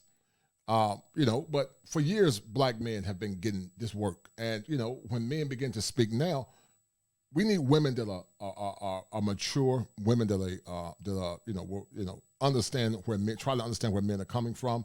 We know that some of the language is not always right and not always proper, but when you come into men's spaces, you're going to get it raw. But a lot of times, when men begin to speak, like I said, it's often met with a lot of ill repute. And, many times, the ones that are genuine to the mission of understanding what men are going through, they actually stay and listen, good and bad.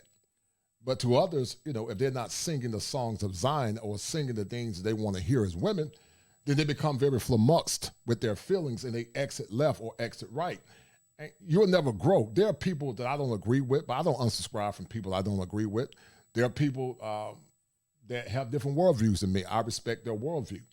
But, I don't get mad at them. I'm not going to talk to them anymore, unsubscribe. That's very goofy to me. We're going to differ in different areas. When I started this show, The Manhood Chronicles and the Kosher Clinician, as a licensed therapist, I started as a means to allow men to have the opportunity to tell their story. You know, in the clinical world, we call it universality, and I call it the universality of the brotherhood, when men can tell their stories, good, bad, or indifferent. They have to have the power to share their story and to tell their story unapologetically masculine. But many times when some, not all, there's some good sisters that have supported me from Lapeef Network come in, they try to subvert the movement. They try to derail the movement. You know, they try to, infuse their own ideologies into a masculine space. And many times when that happens, you know, the purpose of the mission of the space become derailed. And so, you know, it's almost like anything that men try to implement in America that's masculine is always met under a microscope. And it always has to be met with the approval of our women. But in other cultures, you know, that doesn't happen. Men are allowed to be men, and you listen and you learn and you support. If you don't believe in what those men are saying, then just leave. But you'll never become better until you are able to look at yourself. And sadly, you know, I created a term called schema afflictions. You know, some have schema afflictions, and they have a fixation in their mind, in their head, based on the pain that they went through from the past. So I would solicit to the good sisters that are listening, you know, you're not going to agree with everything that men say in male spaces. You're not going to. If you want to hear things from a raw, unapologetically masculine perspective, there are going to be some things that you're not going to like. But sadly, Mr. Lee, some of our men have been raised in homes and communities where they are devoid of masculinity, that when masculine men begin to speak, they are not aware of the nuances of what masculinity is. Many of the men are not aware of what true masculinity look like because they've never seen it. But men must be willing to speak truth to power and stand firm in their masculinity, be unwavering in their convictions. Just like our women have a right to say what they want in a relationship, men have a right to say what they want as well.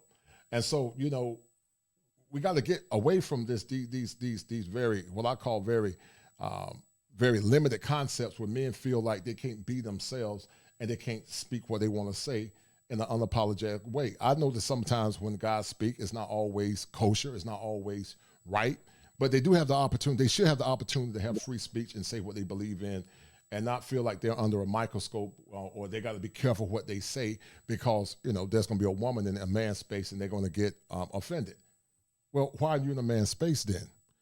So, you know, the topic is true and the topic is very important. I'm going to do a show on it tomorrow. I'm talking about infiltrated slander of man. And a lot of men have been infiltrated first in their minds. So, you know, these conversations are important because we can no longer allow others to infiltrate our mind, which in essence lead to a derailment of the movement of masculinity. We're living in a very critical time. And what I say to the women that are listening, if you're willing to protect a man as it relates to his ego, he'll be willing to protect you as it relates to physicality. But I ask you succinctly, what are you willing to give that man to help him feel protected? Because if you're constantly sabotaging his movement, if you're constantly sabotaging the things that he went through or minimizing his pain and his struggle, then how can you expect him to help you and love you and protect you as a woman? Thank you. I will say this, that, you know, many of the women that I've seen, I'm not able to see the chat all the time when I'm doing the show, but usually I go back and watch the show after. And many of the communications that I notice is that women are very supportive of this show and this network in general. So I will say that the women that are here, they're the women that will spearhead anything that we build where women can take position in leadership in. You know, when we talk about building families, families is a composition of mothers and fathers, children, grandparents, cousins, aunts, and uncles. That's an infrastructure of a community of people. And as men, we really have to grasp that understanding of the foundations of family in that regard and how we should look to build and take care of the family.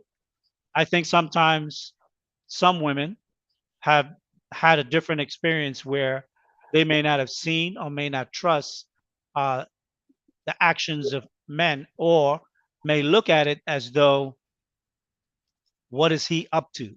Even if on the surface it appears that there is nothing. The distrust and mistrust tend to always be lurking. One of the reasons why I plan to be as transparent as possible, and I will say this as a side note, you know, I don't watch much of Anton's shows all the time, but sometimes I do watch portions of his content.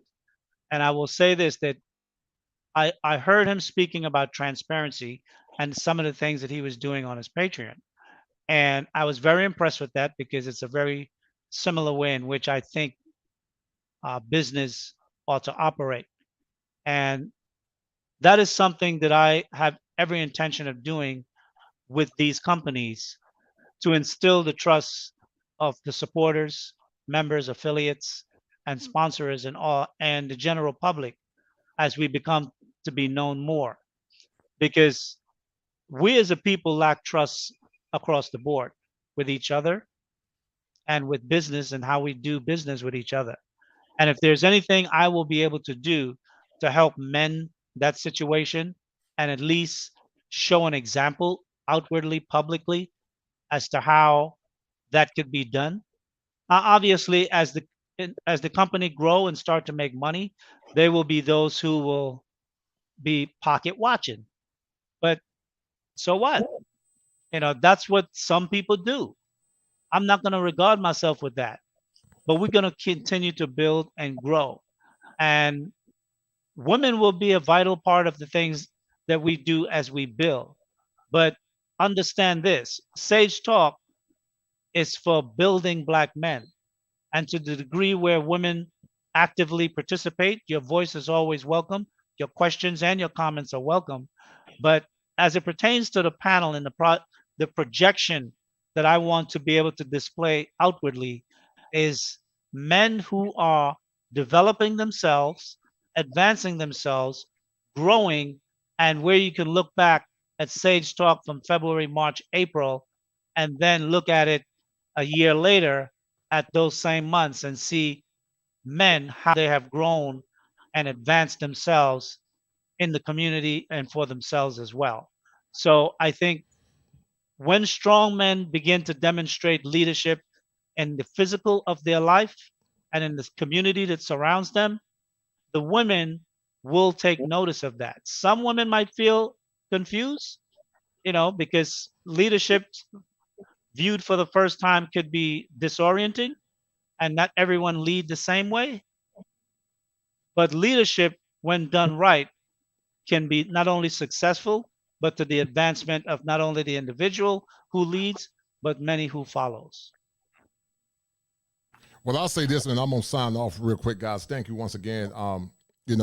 I've met some very good women from Lapeef Network, very good women. Miss Parker back to basics is one of them. And Alexandra and a few. And so I agree with you. There have been some awesome women that have, helped me and supported me in my mission of masculinity and trying to understand how men think. And so I say kudos to those ladies. But like I said, there is still a threshold and a mental gradient that all women need to get to understand how men operate and function. If they don't learn to understand how men operate and function, men are never going to be their authentic selves. In the clinical world, we call it the power of self-determination many times. And so if a man can't be his authentic self, then he's going to be pigeonholed as a man. Men should have the right to be themselves, to speak unapologetic, and use, they should definitely use a level of decorum in their speech, and use decorum in how they, bring forth their anger and their frustrations. But they should never be, put in a predicament where they're limited. And, that's what's happening now when they are saying, I don't know if you heard about the I think it's the FBI and the CIA, say they're targeting groups, and I don't know if they're talking to the Black Manosphere or not, but they are saying that's all tied to incel behavior. And so sometimes incels become incels, partially because sometimes they're socially awkward, but sometimes because they don't have the voice to speak. And so we got to be real careful with trying to limit free speech, man. You start getting to culture Marxism when that happens. So, but anyway, guys, I appreciate it, Mr. Lee. We'll be in contact, brother. I enjoyed the conversation. Appreciate we'll it. definitely be talking Thank about you. it. All right. Let me just add something to what Kosher Clinician had said. My understanding when I look at men and their rights to speak, that's a God-given right as a man. I think a man does not need to seek permission from anyone, even a woman. By the time I was 14, I was a man mentally. I wasn't a man physically, but because of my responsibilities in life, I became a man very early in my life. And I've been fortunate that the women that have been in my life, both from my family and from relationship, have recognized my authority, my leadership, and the way in which I move through life.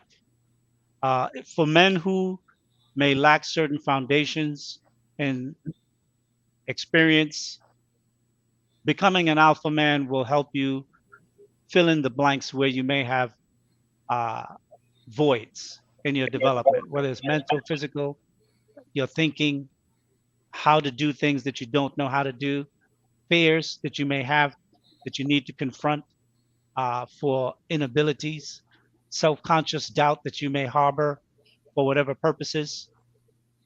You'll learn how to cope with those things and to overcome them. Those are some of the things that we will address. Tamika, I will respond to your comment. I believe when I stated at the end of the production, when I was getting ready to talk about this conversation and coming up on the panel, I did say men could come up on the panel and women who have questions can ask their questions in the chat, and JR would post them.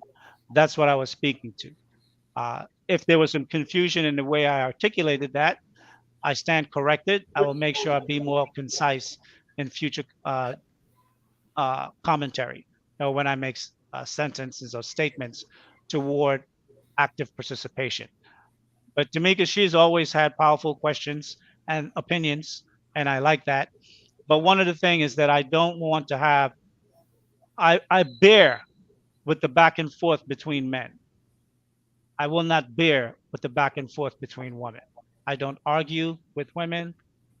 I don't accept it in my personal life. I don't do it publicly.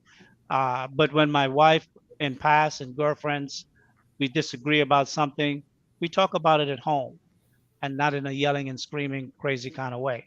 When I was young, I was kind of rambunctious, so I did do that. But as I got older, I learned to manage myself a lot better. So, to Tamika, I apologize for any confusion with what I said that misled either yourself or Cam or any of the other sisters that were looking forward to coming up to either ask a question or pose a statement. I apologize for that. And Mr. Yeah, Jay Prince, go ahead. Yeah, I'm glad what Mr. Carter brought up.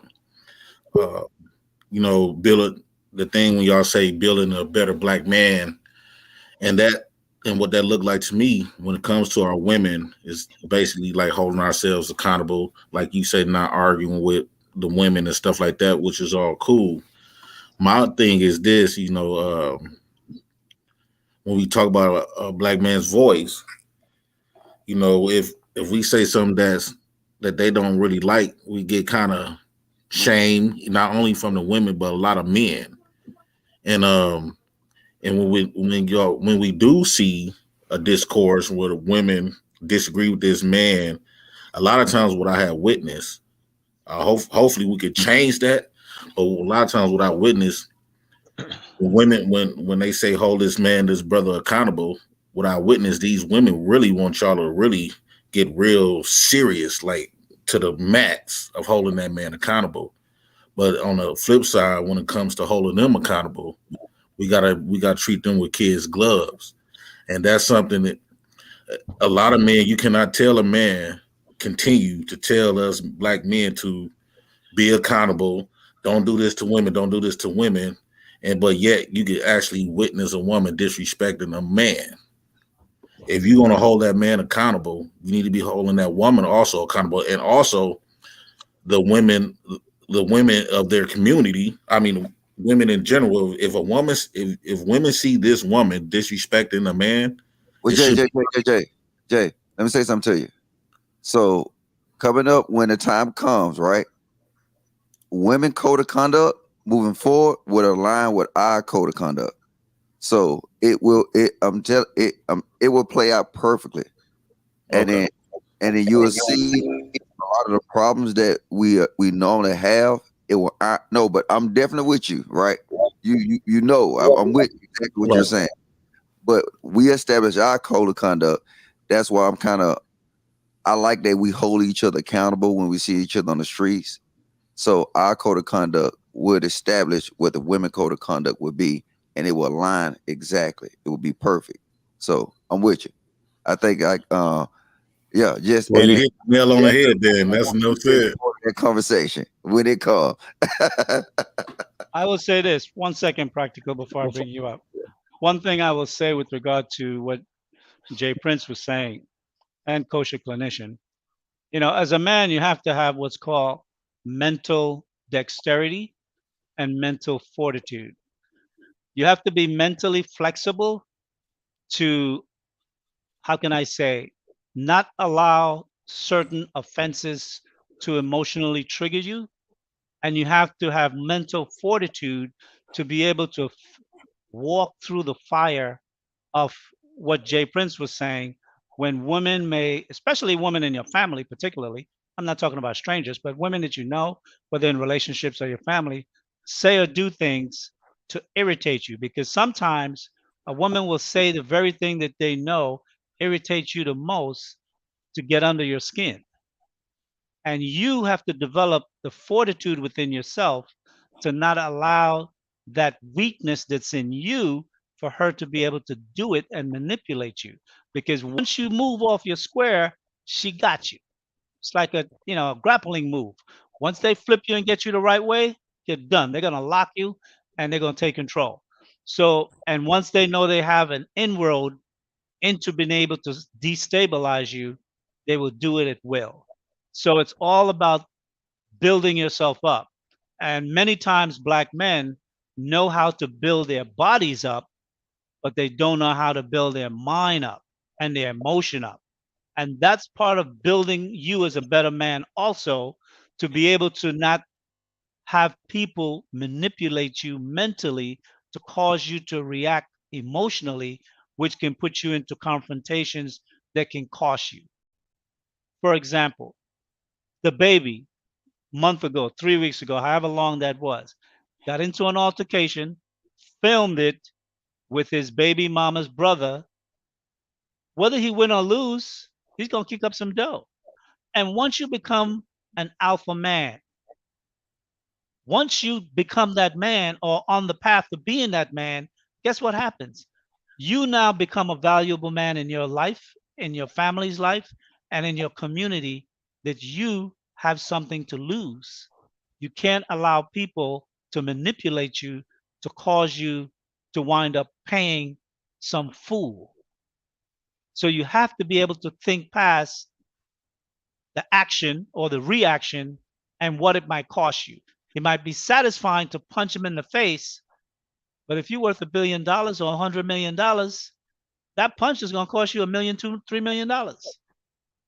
And you might say, "Oh, that ain't nothing. I'll spend that just to punch him in the face." But guess what? Another person is going to provoke you another day. And one of these days, you know what the court's going to be able to say? Some lawyer is going to say, "This man is violent. He lacks control." Then they're going to tag you as being violent. Then they're not going to get 3 million. They're going to take you for 50 million. Then they're going to get you to go into jail. So you have to understand that some people are cunning in the way in which they do things. People provoke you like a chess move. They use one move today to provoke you to get you to another place tomorrow. The result is not what they want by what the action you see displayed. It's something else that they want. And if you don't know how to outthink people, you're going to be always like a child being moved through and fro, however they want to move you, without no understanding of why.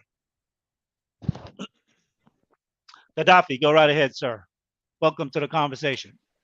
Yes, sir. Thank you. And greetings to everybody that's on the panel.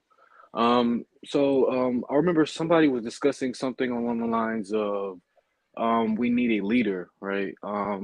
And I'm gonna be the first. I won't be the first to say that I vehemently disagree with the idea of like having a single leader, right? A good analogy would be the way how finances are going now, right? We're moving from really almost pretty much everything. We're moving from centralization to decentralization. So with that in mind, we need to have individuals who are more than capable at their respective point in the overall network. You know, they have to have the requirements that are indicative of being the person. Yes, exactly. The skills, the special set of skills, tangible and intangible. They have to have these things in order to be able to manifest the things that are best for what we have been hearing about in from you, Sage Talk. So I would say this is great. You know what I mean? This is very great, and I'm going to be a member right now. So I'm going to start doing this right now. So thank you. Okay, thank you very much. Everything will be rolled out to how membership will be structured within the next week or so. Hopefully that should be done. I'm just waiting for some final paperwork to come back so we can file with the IRS to get our EIN number and set up our bank accounts. So that'll be done shortly. One thing I would say is that Black alpha men, over time, you will learn many skills with regard to leadership, beginning in your own space and life first. And then one of the key aspects of leadership is easily noticeable because people who have leadership abilities find themselves in situations where events occur and someone who needs to act. The person that acts is usually the leader. It doesn't mean he is nominated as the leader or recognized as the leader, but he may be the person with the skill set necessary for that particular event, activity, or occurrence. So one of the things, I mean, you guys know I'm an OG already, so I'm not looking to be around forever. And notoriety has never been something that I've sought in my life. Uh, and I think I mentioned it on one of the King Talks. I've avoided fame and recognition. I had one experience when I was young and I didn't like it. And I don't like strange people running up to me, knowing my name, knowing stuff about me, calling out to me. I mean, some people get uh, emotional satisfaction from that type of adulation, but I do not. I prefer to be obscure and not be known. But sometimes certain leadership uh, situations may require that you step front and center. So I've stepped out into this situation in this position. I don't know where it will lead and where it will go, but to the degree that it is successful, I basically want to build a foundation where other men can take hold in the future and carry the ball or the baton or whatever. And in a few years, I can just retire and go about my life and look back and see the seeds that I planted for what will be built and taken on into the 22nd, 24th, and 25th century, 3 centuries from now, if it exists that long. I mean, we have companies today that are 150, 160 years old. So there's no reason why that is not a potential.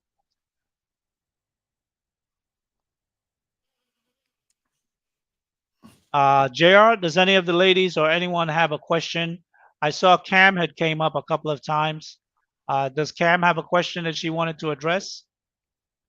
Yeah, ladies, if y'all can y'all put y'all questions in the chat. I know throughout this presentation, y'all ladies had a lot of good questions or whatever. And the man. So I guess we'll take this final time and we'll discuss the questions in the chat. If any question was in a super chat or something and you can flash it back up, I can address it. I would not have a problem doing that. All right, I'm not savvy with this, Mr. Lee. I can't. I think everybody that had the super chats, it was more or less they was saluting the effort. They was saluting the presentation. Well, I wasn't sure if Tamika or Cam had something more specific because they both, came up and wanted to address, I guess, the conversation. So I was hoping if they had something more other than just, good job or whatever, I could address it. CSI, Joey. How are you today, Hey, sir? Welcome. how you doing today, sir? I'm doing well. Hey, can you do me a favor? Can you drop your email address in the back chat so Logic can get it? I want to have a conversation with you offline. Who's that?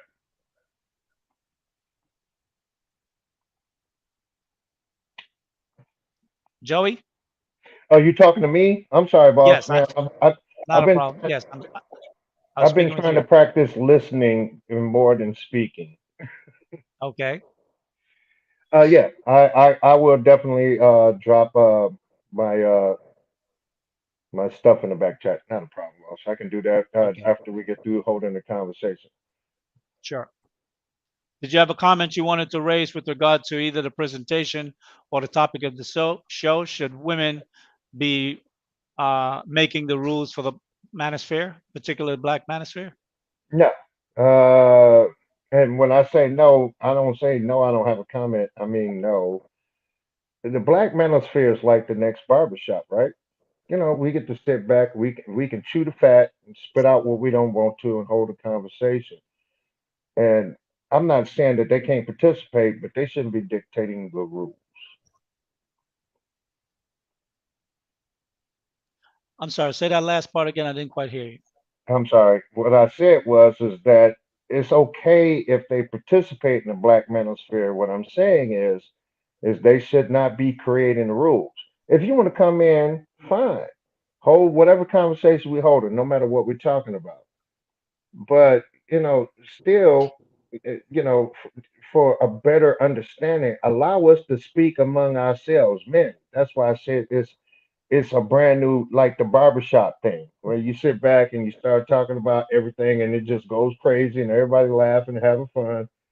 That kind of stuff, you know what I'm saying? And then every once in a while, a serious topic is being discussed, and then there are things that people can learn from each other, like from you, Lee, and from Mr. Logic. You know what I'm saying? There's some jewels out there. What's Well, up? obviously, when I dropped that topic, I was being sarcastic. Oh, okay. But the reality is that we find men who are recognized or known to have been leaders in this space are abandoning the space. Some men are showing signs of surrender. And my whole reason for posing that question was for us to have a broader conversation that how is it, you know, Black women say they want Black men to build. We build something, it's growing, it's establishing itself. It's a multi-million dollar sector, which could become a multi-billion dollar sector in the next few years. And then because of whatever controversy or what, and the fact that women are coming to this space, women, they find value in this space. That's why they're here. If there was no value, they wouldn't be here. One is to make money, but one is to also deal with the content and the conversation. As men, when we build something, we need to be able to hold on to what we build, hold that territory, and then advance and take more territory. We don't abandon it and leave it right at its prime for others to come in and then run with it and lay claim.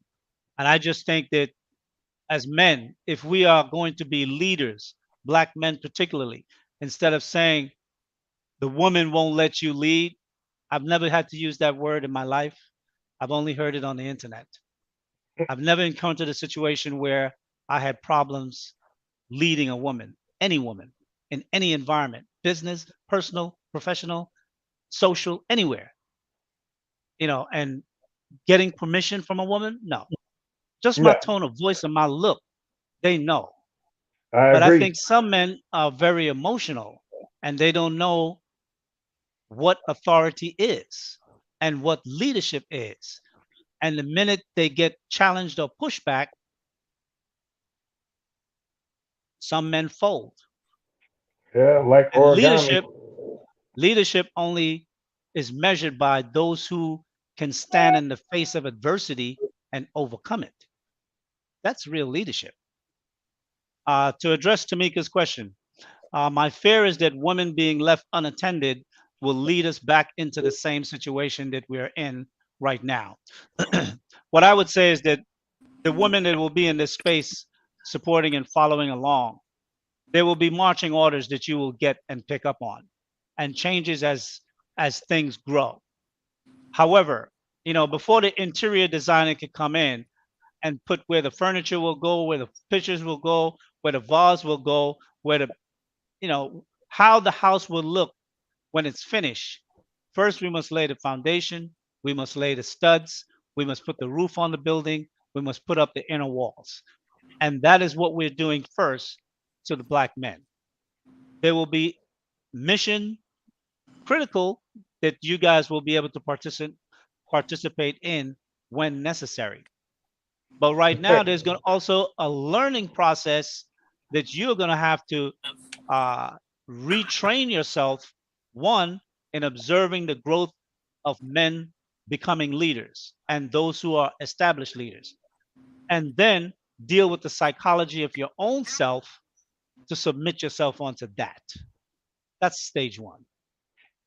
Sage, So women will have a lot to do. I just want to Yeah, make a Joe. response to Tamiko. Uh, we are not leaving our beautiful women unattended. The motivation is for us to become strong enough that these ladies, these young women, actually understand that we are a benefit to whatever they have going on. And granted, and I'm not going to say this eloquently because I'm not good at those type of terms, man. But the thing is that a lot of women don't understand is sometimes you got to sometimes the movement has to be placed before you get into it. And then, like, Sage is doing, and like Jonathan Barronville and my boy Logic, y'all set a present, man. It was a beautiful presentation, bro. I'm not even gonna lie to you. It couldn't have been more perfect. You know, you laid down the plan, you laid down the plan, the program, broke it down, and that's the only reason why I'm on here right now talking to you because I thought that was excellently represented. And we're not trying to leave black women behind. That's one of the things that I think we haven't really tackled yet. I think we're actually doing this because of the muse that the black women are in our lives. I could be wrong though. I mean, I would like some pushback on it if I am. Well, what I think she might be representing in her statement, most black women, or from the history of black women and black men in overcoming challenges, is that the black women have always been by our side. During the movement of the 60s, it was black women and black men, in some cases, children too. But I think differently. I'm not going to put my woman in harm's way.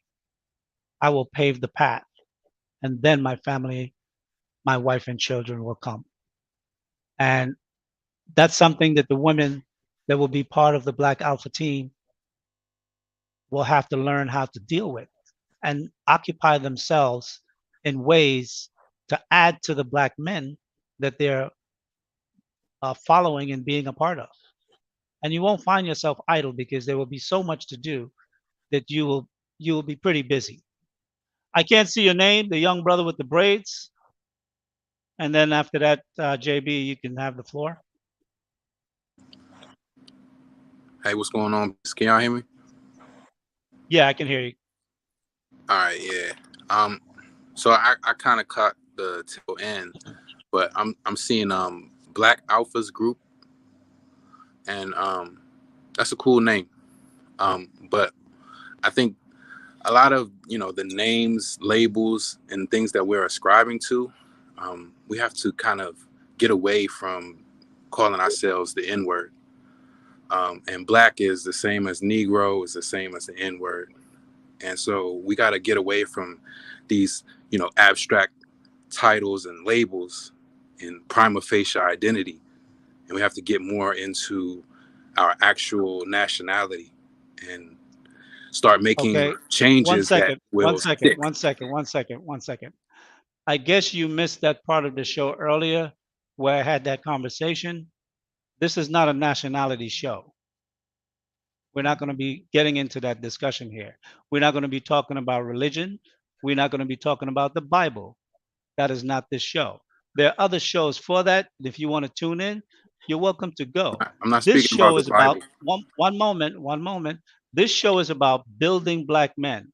The name that we chose is the name that it is. If you don't like that name, you don't have to participate. Plain and simple.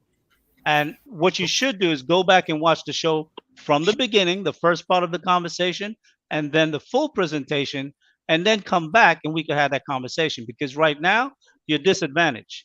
I don't know how much of what you saw, but you're Being black making puts us at a disadvantage okay. automatically. Then okay, so then this may not be the group for you What I'm trying to tell you is that that title, because that name is not going to that change. label is non-descendable for our Okay, people. that name is not going to change. We So have to if you change don't it. like it, then you probably won't fit with the mission.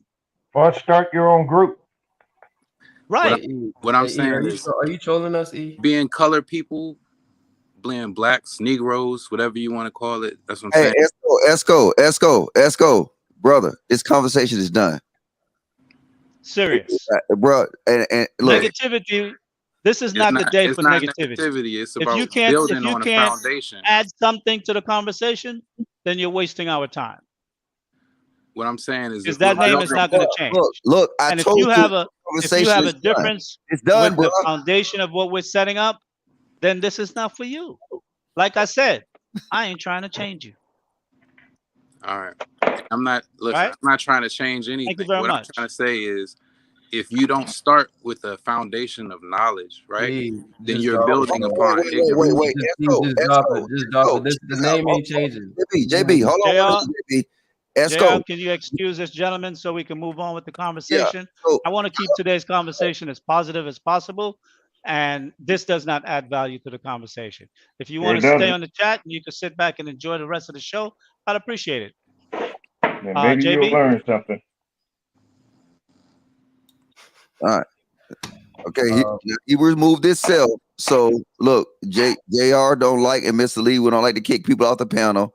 You know what I'm saying? Just like they said, support your argument. He had no argument. So that's what happened. I'm sorry, Mr. Lee. That's fine. Hey, Like I said, Logic, can I say something right quick? If you don't like the path that Lee and Logic is on, all you have to do is just blaze your own.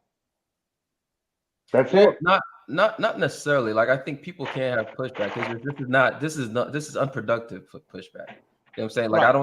I don't think Lee and Logic is saying, you can't have pushback or you can't have some kind of challenge. Because I think we do need challenge in everything we do. But this is unproductive. Like, I mean, this is an established name. Are you gonna be arguing over like the word black? Like, is this what we're doing? We're gonna be arguing over the word black. So that's unproductive. I agree. All I was saying is that you got to start somewhere, and when you start something that's positive, then the definitions of terms change. That's all I meant by that. In other words, if you don't like the path that they're on, blaze your own. That's what I meant by that. I wasn't trying to be negative. I'm saying everybody start a movement. We'll see what happens. That's all I meant by that, man. And I apologize, JB, because I got a lot of respect for you, bro. No, you good. You good. I'm actually agreeing with your point, and to a certain extent, I'm simply saying that I don't think everybody who disagrees or has a challenge needs to go off and start their own thing. I think it's wise to present your challenge because it might help everyone, and we could like work together. But if you're just trying to be unproductive, and I agree with you, then you could go do your unproductive behavior elsewhere. I agree, sir. All right. Hey, hold on, Mr. Lee. Can we read you want to read these super chats and members real fast before we continue on with the new guests? Absolutely. All right. Salute to self-engineering, brother. Thank you. Truth as man. Truth as men, our hands, mind, and spirit can be powerful engineer and disrupt forces. All right. Salute to Carl. You know what I'm saying? Disposition, leadership, and service, and the leadership is influence. And also about being exposed. Many men, especially black men, are afraid to be exposed and vulnerable. Let's continue this manosphere. Appreciate it, brother. All right. I salute the Tony has done it again. All right. Salute to Maurice. It's a reason why there are no original black manosphere channels on the panel. I guess it would, man. All right, we know what Lapeef, let's talk analytics look like from a. All right, we'll move on. Thank you, brother, for the super chat. All right, Cam. All right, thank you, Cam, and your boy JB. Wait. So you pay $20 to say that, brother? Maurice, you pay $20 to say that? All right, Stacy. I met Stacy, man. That's a super awesome dude, man. I'm glad you're part of the or aspire to be part of the BG. Jay Prince and Logic, my brother's looking good. I told you my brother Jay Prince gonna look good. Jay Prince, you need to send me your address, and I got you a Gucci tie on the way, brother. All right, Alexandra. She said, "I'm so proud of my brother. Salute your sister." All right, thank you, Miss Carolyn Tom. All right, D. Will, appreciate you from joining. Put that to one. Hey, thank you for the $5 super sticker. Hey, James Turner, thank you for joining the movement. All right, James Turner, Lee and Logic under the foundation slide. I believe that spiritual should be added as well. You want to say something to that, Ms. Lee? Well, Or we can just move on. no. I want to address this. I want to address this because there are many individuals who want a spiritual component to be inclusive. The thing with once you get into spiritual ideas, our membership and the Black Alpha team will come from many different spiritual background of their own. And I do not want the company to be trying to influence someone's own spiritual understanding to adopt something which would be coming out of my head or Logic's head or whoever else will be on the board would contrive. So with regard to your spiritual understanding or your spiritual voice within you that you lean upon for times of struggle, tribulation, and celebration, you use that. However, if you have a question concerning some difficulty that you are that have presented itself in your life, and you might want some type of spiritual guidance with regard to how to deal with that, and you ask me for specific guidance spiritually on how you should address that, then I can address you with those things. But for me to use some type of spirituality or to bring in a coach, a trainer, or a spiritual advisor, whichever group acclimates to him or her, well, him, he may offend others. So I'm not looking to do that. So, Lee, and Mr. Lee, can I speak to that? Wait, definitely. Do you mind if I say this? 1 second. Go ahead. No. Yeah. So, what do you think about the idea? And I think you and I might have discussed this. What do you think about the idea of how? So you know how Masons they have this. Hey, hold on, JB. Let me finish. I'm almost done. I'm just do the super chat so I can get them out the way. No, this is regarding this slide. Okay. This super chat. So it's regarding this question. So you know how Masons they have basically for you to become a Mason, they don't require that you're Christian or you're Muslim but they do require that you have some kind of higher power that you let's just say look up to, right? Is probably the most simplistic way of me saying it. So something that you subscribe to. So in other words, you can't be an atheist and a Mason, right? Nope. And so and part of the reason why is because they want you to have some kind of place, some place where you derive your morals, your moral standards, and just your viewpoints from. And for the most part, if you look across religions, there's some general common understandings amongst religions when it comes to like morality. So what do you think about something like that in terms of, instead of like, it's not like you'd be imposing being an Israelite or being a Christian or being whatever, but instead just having some kind of understanding that anybody who joins this, you should have some place where you derive, your morals and your like morality or your understanding of the world, etc. from. Well, what I would say to that is, in the pledge of becoming an alpha, a black alpha man, or part of the team, there will be a code of conduct and ethics that you would have to, ethics and morals, that you would have to pledge to be able to uphold. And if you can do that in the pledge, that's all I'm asking. I'm not asking you, if you're atheist or if you're a Gnostic, doesn't matter. Because one of the things I know about people is that when people find themselves, I wouldn't say on their deathbed, but when they find themselves in pain, they find a God. They become spiritual real fast. So your tribulations in life will put you on the path to find the spiritual wisdom that you need. I find that I'm not very that man. untrue. Yeah, and I wanted to speak on that, especially with the Black community over the years. We take things too much to the ethereal way too much. Like we want to find a God, or I'm not saying that because I view myself as a Christian. I'm not saying that it's just too much in the Black. It's too much ethereal, not enough practicality in the Black community, not enough groundwork in the Black community. We want to just give Jesus the wheel all the time. So, Yeah, and talking about spirituality, that's a slippery slope right there. Like, I find that very untrue, there's, baby. yeah, it just gets messy, too much. Cause like there's people who, don't like Christians and they're, more, Egyptian, or, it just gets too messy when it talks about spirituality. So I No, think we man. should just be focusing on the core values, the groundwork first. Yeah, And if morals we do first. touch on that topic, if we do touch on that topic, then we go from there. Yeah. Well, what I would say is that as Black people, we profess a lot when it comes to Christianity, the Bible, whether Hebrew or Muslim or any other faith that you may follow. But most of us profess and we don't do, because our No, actions no, and no. behavior Black men don't demonstrate. profess religions at all. We never have. We've never been in charge to be able to do so. No. Well, I have to greatly disagree with you on that one, Mr. Lee. And I think you're one of the well, most educated people here. No, your we don't. your beliefs, whether it's in the Bible, Christian, or Muslim, they are codes of morality that guide you as an individual. You don't need anything from society to put you in power to execute that.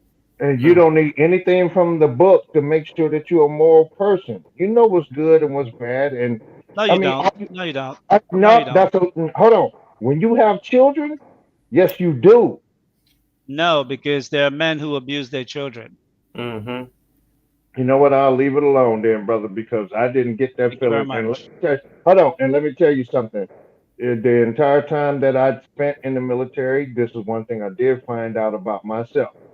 That if it wasn't for the Marines around me, I wouldn't have made it out of certain situations that I was in. Man, I ran 3 miles with a bullet in my stomach. Nah, I'm cool, bro. I'll be agnostic and I will still support you brothers. JB, you know what I'm saying? Logic, Sage, I got y'all. But I think the That's whole what I said. entire no, I'm just supporting it. The Appreciate whole it. entire the whole entire religious thing. No, I'm good, man. I mean, because I was raised a Catholic. You know what I'm saying? I couldn't walk in my church without saying the nomine patri and filius spiritus sancti. I'm sorry, cousin Joey, though, but we didn't roll the wheels off of that one. Mr. Lee has said his Okay. piece, and we good. My bad, man. I Uh, apologize. Thank you. I'm sorry. no I'm problem. The sorry. brother in the middle, right next to JB, I don't know your name, and I don't see the name popping up with the hat on. Is that City? City hat? Go right ahead, sir. Yeah. How everybody doing? Can y'all hear me? Yes. Oh yeah. Yeah, I just came in on the back end. I seen the title of the video was saying something about should women be allowed to Make the rules in the make the Manosphere. rules in the manosphere. I kind of wanted to touch on that, if y'all don't mind. Did you see that part of the show? Just the That back was end. like the first 2 hours. No, I just came in maybe like 20 minutes ago. So Okay. Well, I would suggest you go watch the show, and then you can come back and offer an opinion that would be more valuable to us, the audience, and you'd be able to speak more from the conversation as opposed to just the thumbnail.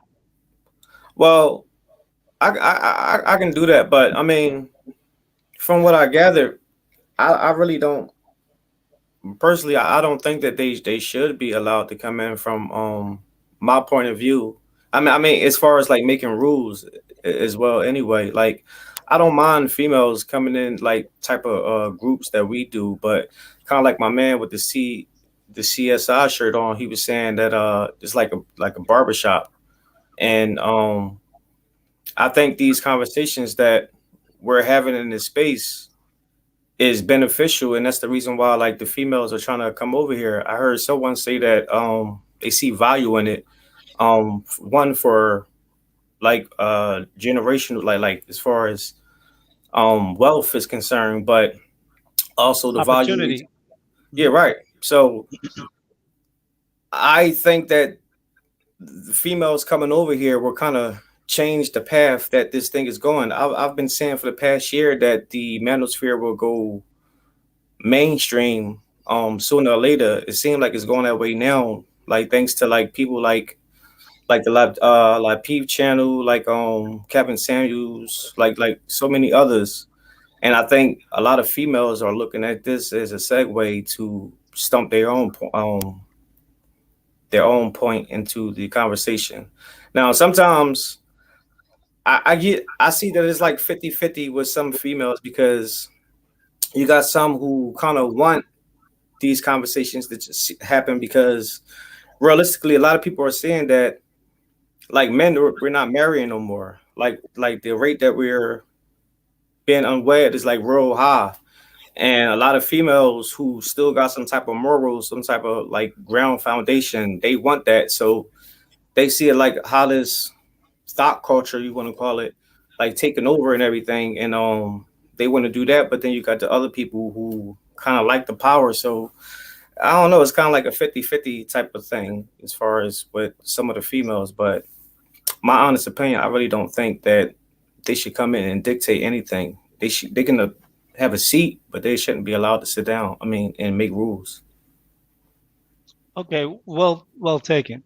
I would say this though, that if leadership are abandoning the space, who's to stop them?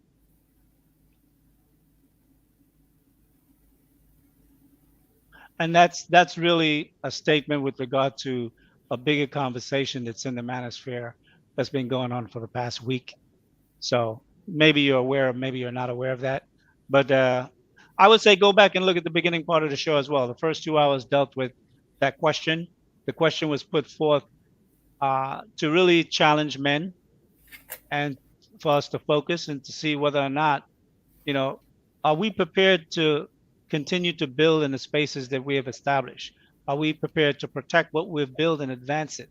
You know, from a military standpoint, when you take ground, you hold ground and then you advance. You don't retreat. You take ground and you advance.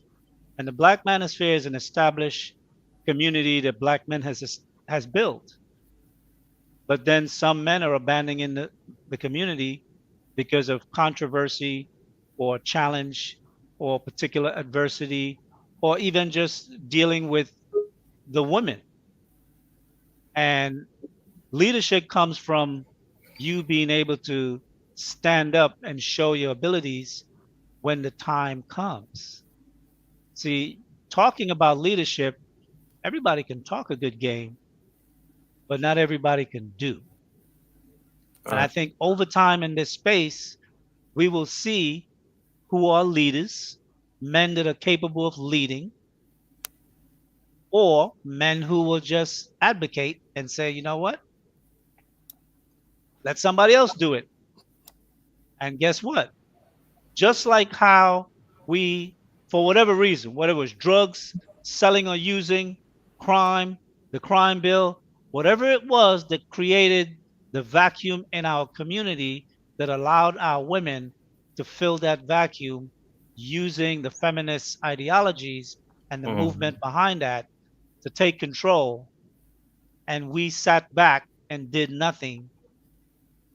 If we do the same thing here, guess what's going to happen? They're going to define masculinity. They're going to define red pill. They're going to define everything that we has established. And when this fear goes mainstream, female talking points will lead. All right. Or men will hold their ground, let the women know where they fit in, and shut them out if necessary. Because you know what? If men don't frequent all those female spaces that are here and drop all the money, they'll take a back seat. But if you pumping them up because you think you could get a piece, You know, a lot of men are weak. They just want praise from a woman. That'll do. Lee, I The have new brother, Lee, yeah, Lee, go ahead. I have a slightly different take on this.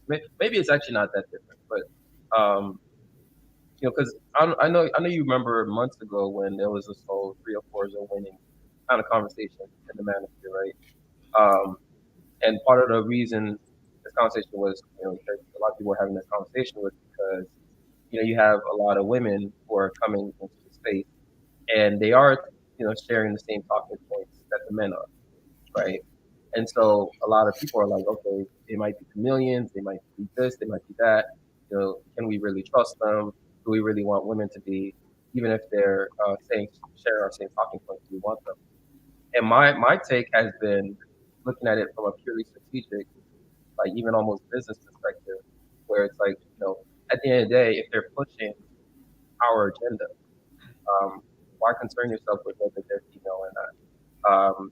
Then now it doesn't mean that you cannot side eye them, right, and keep them, under a certain leash per se, like basically make sure like you're watching the behavior, and then if it comes time, like if they switch up, or if it comes time to, let's track whether it's to, how you support them and whatnot, then be ready to do that.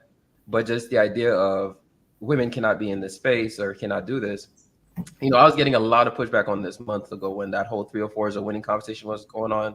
A lot of people were saying I was simping, but I think a lot of people just don't understand looking at it from just a strategic perspective, right? So I'm just curious what you think about that in terms of just if they're helping push the agenda forward, it helps us in general, especially because the more people that know about it, the I don't want to say talking points, but I guess we could go with that. That hear our talking points and that hear what our agenda is.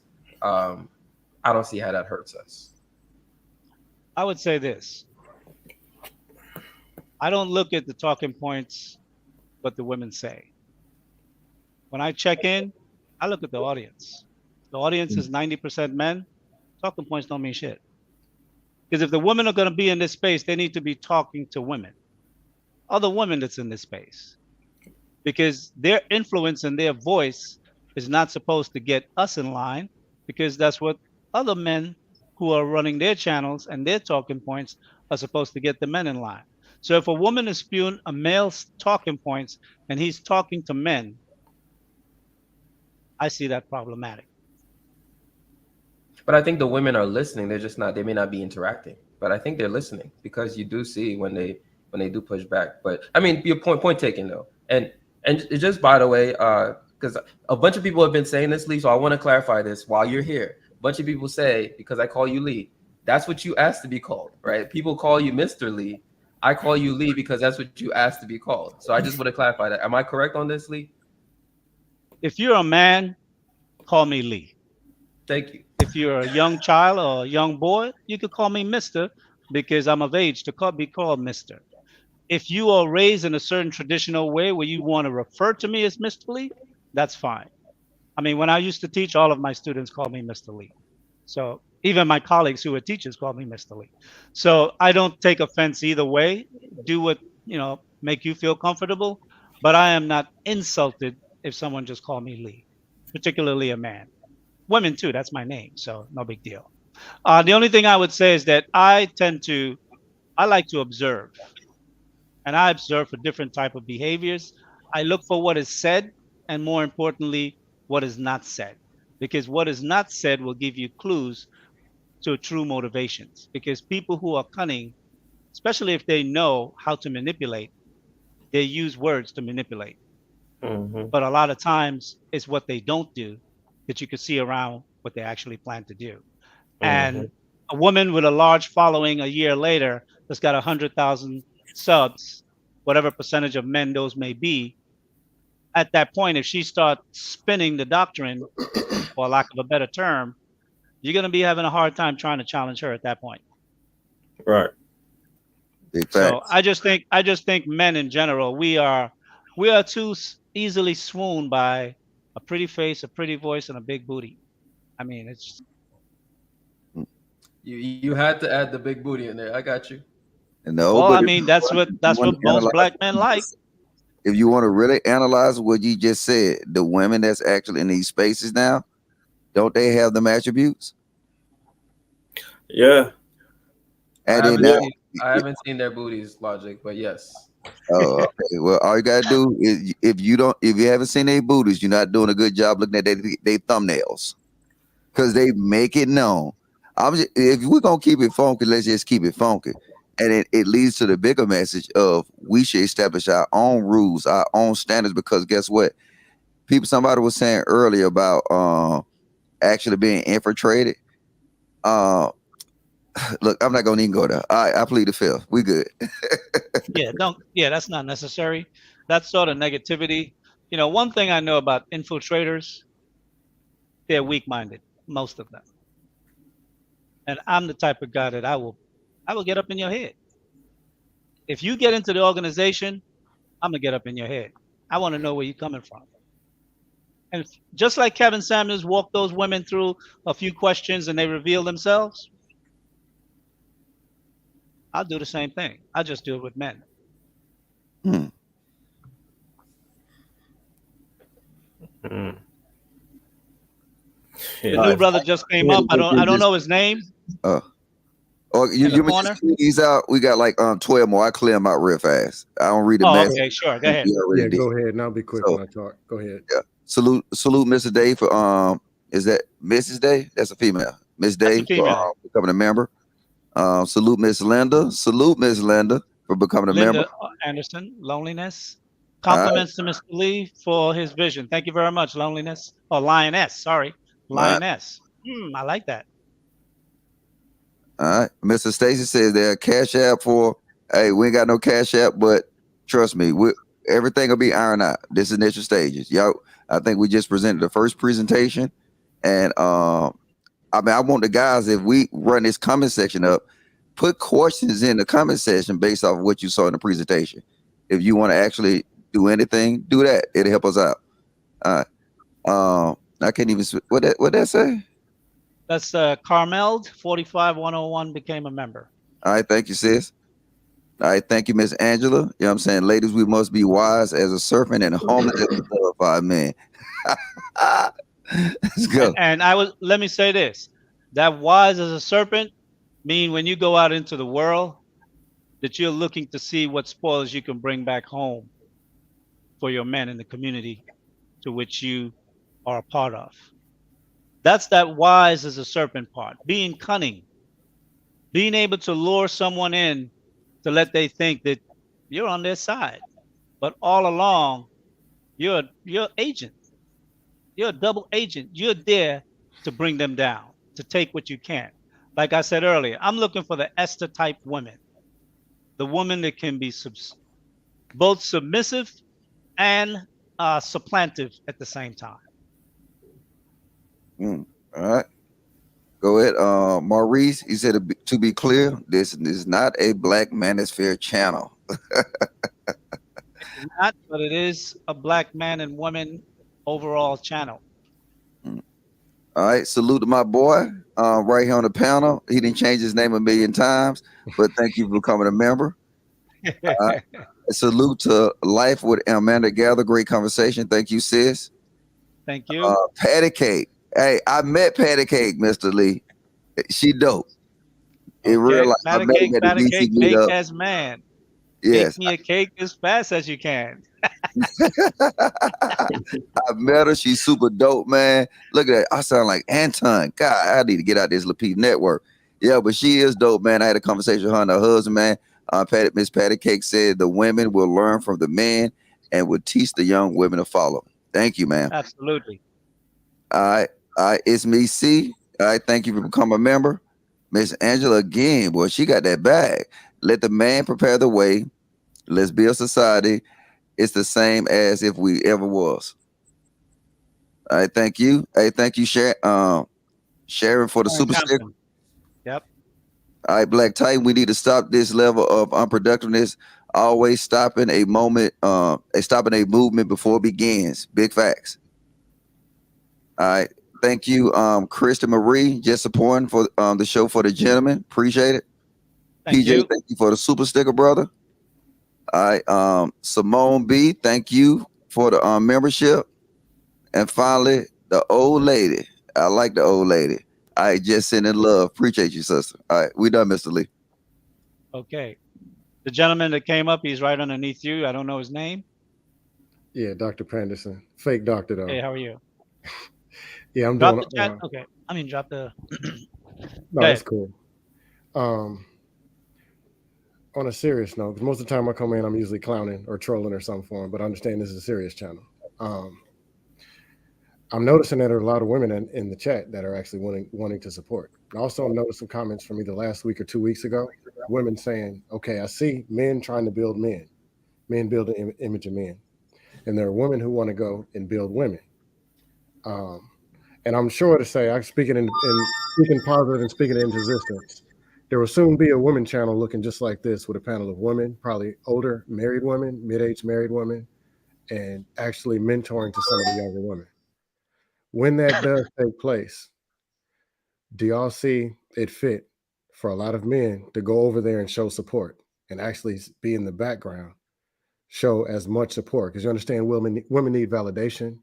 They're going to need more validation because it's like a total 180 from what we see out here.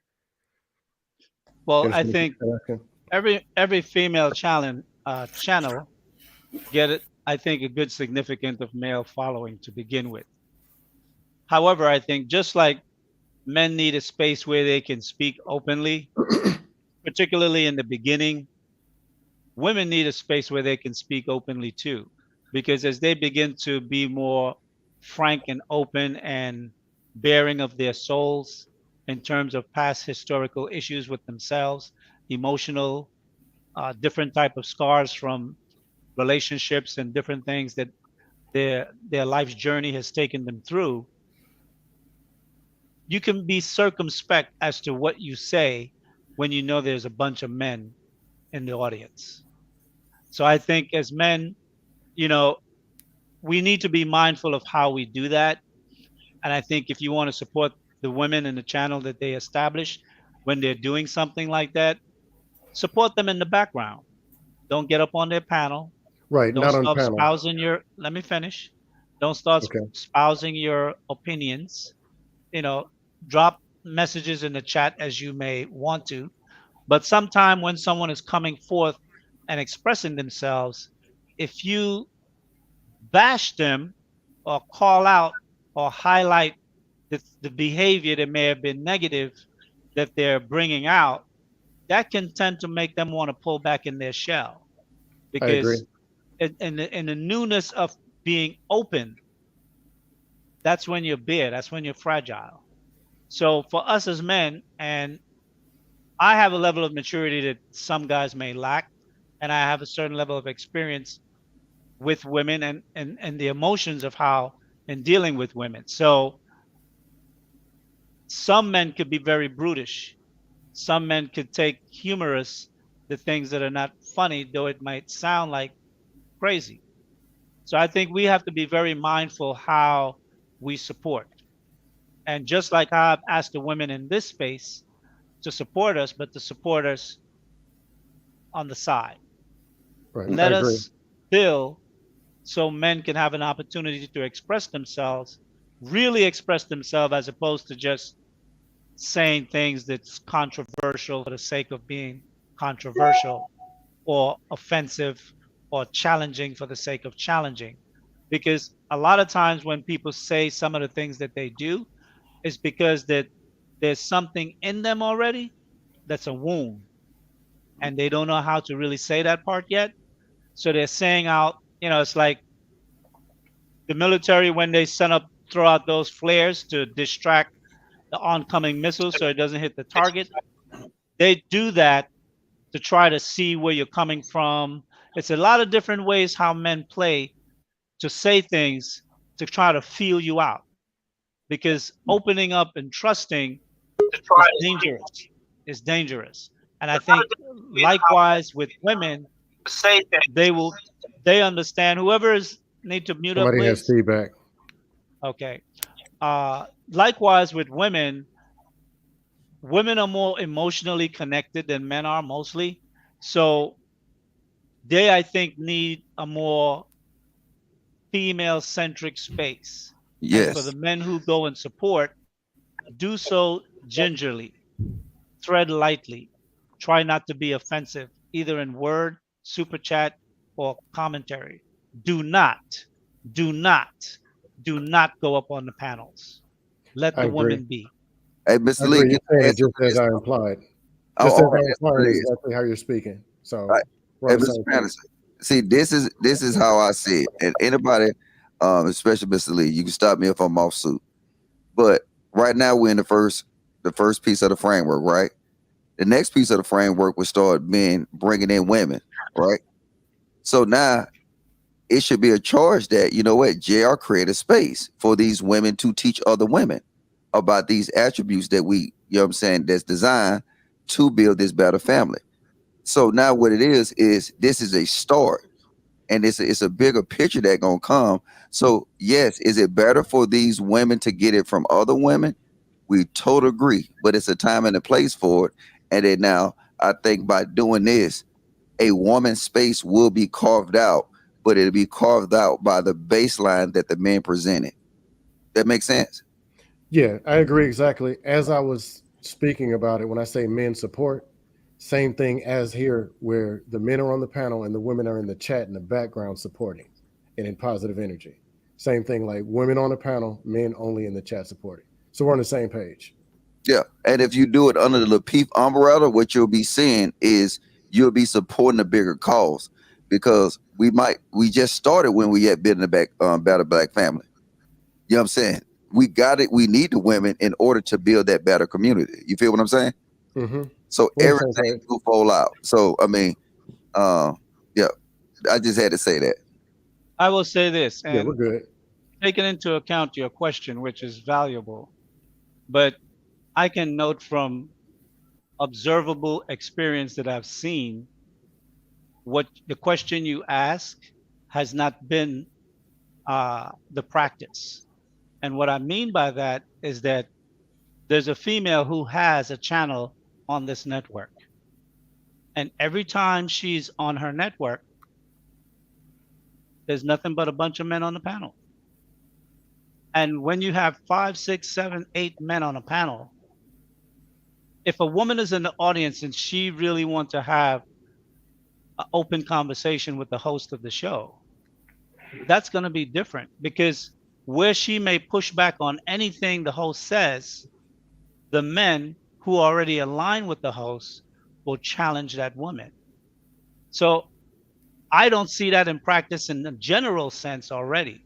So for the point in which you asked the question, where women may tend to develop something pattern off of what we're establishing to build for Black men,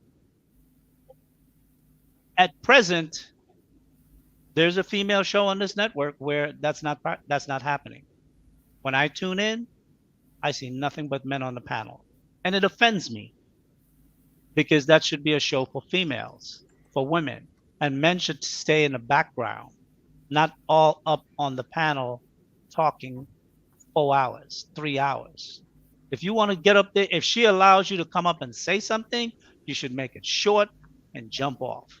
You should not have 2 hours of men on a female show. That's ridiculous. Yeah, I just put a comment in the back chat. Just for the record, by the way, the Um, word that the word that see, I don't know. I still don't know if I should say Mr. Lee or Lee, but the word that Lee used here was host. Okay, host, the host. I just want to make that clear, because Well, that's where I guess my age kind of take advantage of me. I lived in a time when actors were referred to as actors, whether they were female or male. So though I said host, it is a host. The host is a female host. I know, but Lee, it came off as you said the other H word. That's what I'm saying.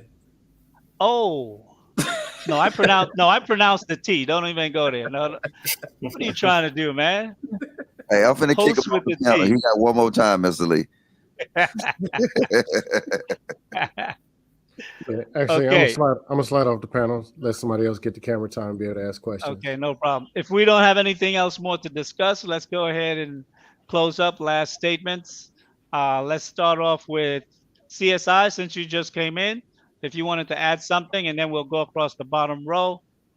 Jay Prince, the gentleman that just asked me the question, City with the hat on, Gaddafi, JB, Logic, and myself. Okay. I was there at the beginning of the information that you started putting out, and it was amazing, bro. Especially the way you broke it down.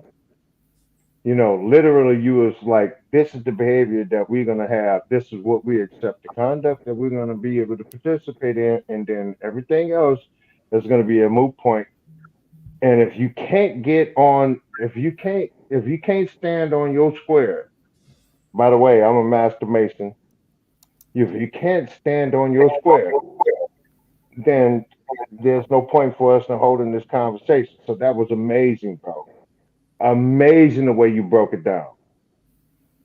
And that's all I got. Thank you. Don't forget to drop your email in the back chat. Remember? Yes, sir. I'm finna do it right Okay, I now, want to man. get I want to get in touch with you. Yes, sir. I will. I'm doing Okay, it cool. right now. As soon Okay. as I figure out how to do this. Hey guys, I'm out. I love y'all. Do you and keep on, man, because I'm gonna be watching. Because I hope y'all keep watching me. Hey, you got to You put should the see email the in the chat back chat box. before you leave. You got to put Yeah, the that back before chat you. is to your right. Don't Yeah. exit yet. Yes, You sir. look to the right, you'll see private chat comments. Just drop it in there. Yes, sir. I will. Hey, Prince. Okay, I put my number in the back check too. Yeah, Logic. did you get that down, Logic? Cool. Thanks. I just Oh, want to. hey, you will have a Gucci tie at it now. If I accept you the money, I want you to have a Gucci tie. Your shit gonna be look, I cuss. Yours gonna be looking bad JB's. I got you. You know what I'm saying? You you good. Right? Yeah, I gotta do See, my joint is knitted. You see what I'm saying? You're not even on my level right now, bro. My joint is knitted. Oh shoot. Yeah, my joint is knitted. You see what I'm saying? So He flexing. I just want to end with the clarifications. I don't know if this is gonna be a question or not. I do want to say that I don't want the women and a lot of men get it messed up like women can't educate us on nothing. When we say about the original topic, and women make decisions, I wouldn't say I don't agree with them making decisions for the organization, but they can have. Women do have input, and what I wanted to say was, if your right hand man can make decisions for you, and most men will listen. A lot of times, from my experience, I trust. I don't want to, I hate to say this, but a lot of times women is more trustworthy. I look at women as more of my right hand man than a lot of men from experience of growing up. A lot of times us men, I'm not saying in this group, but a lot of men that everybody want to be at the top. So it's always going to be some sneaky underhanded stuff going on. Whereas a woman, she going to let you know what's what, and she going to tell you who out to get you. It could be your best friend, it could be your brother. And you can learn a lot from women. I'm not saying they can make the final decisions, but you can learn a lot from women. I just want to clarify that, like, women is just, I don't want them to feel like we just said women is just dumb. Okay, I will say this, JP. I hope the women would not get that impression. One of the things I don't do, I don't coddle women. I think as black men, we tend to coddle women. Women are not weak. Stop coddling women. And we don't always have to be apologetic to make the ground soft, to tender to their feelings. Women are strong, and our women are very strong. I think the women who are supportive of us will step to the fore. The women who are skeptical will watch from the sidelines, and the women who are rebellious will rebel. That's what they do, man or woman. But I think we don't have to go out of our way to placate to women to let them know that we are not trying to offend them and we value them. We should be able to say it once or twice, and they know. And they should know by what we do, not just what we say. Period. The next brother? Yeah, good evening. I'll make it quick. Just special thanks to the women who actually are showing real support. Just thank you. Hands You'll be, down. you'll be surprised the level of negativity that a lot of men deal with on a regular basis. The good men and what they actually have been taking and taking. Just thank you for your support. Thank you, Cam, for modeling right behavior. I see you supporting JB. I love it. Thank you, Security Boss, for everything that you do. And I mean that from my heart, like for real. No troll, no jokes, no pandering. Thank you. No, hold up. Let's uplift Cam. Look, no cap. She support her man. Absolutely. So hands down. And then, like I said, look, I'm already got a whole level of notes for the female that I'm presenting Mr. Lee with names. So, and because women are showing out and they showing they ready to do the work. So I'm sorry, Mr. Lee, it was my turn. I go ahead. Okay, City. I'm calling you City because that's the name I see on your hat, and I don't know your name. I apologize. No, it's fine. You're perfectly okay, Mr. Lee. I just wanted to know. So where do you like expect this to be like 10 years times? Like if we stay on the course as men and keep the development and trying to better ourselves and also educate our females, like where do you expect this space to be in about 10 years time? Like do you see us being like in a place where like you start seeing like manosphere type talk shows or anything that at nature, or just anything just being like off of just social media? Well, actually, speaking for the space as a whole, what I would like to envision and see for the black manosphere specifically, when I speak manosphere, that's who I'm referencing particularly. What I would like to see is that these individuals that have these channels now morph into media companies. So on the ground, physical, structured businesses running their multi-million-dollar corporations, employing black people in all forms of management and employee positions, and other people of nations as well, because you want skilled people and talent. You have to get the talent where you can find it. But we also want to be a source or venue for recruiting black talent, and where black people can go towards a company or business to find gainful employment and succeed. One of the things I would like to also see is that there are far more media companies that are black owned. Right now, we're on YouTube. 10 years from now, there should be 2 or 3 other major black YouTube style. This style may not even exist. It may be something completely different in 10 years. But you see, China has established their own Facebook. We need to start thinking on those quantum levels for media institution that is run, operated, and generated by black people. Because you know why? When black talent features black talent, when those talents end up on some other network or some other media, the world will know where it came from.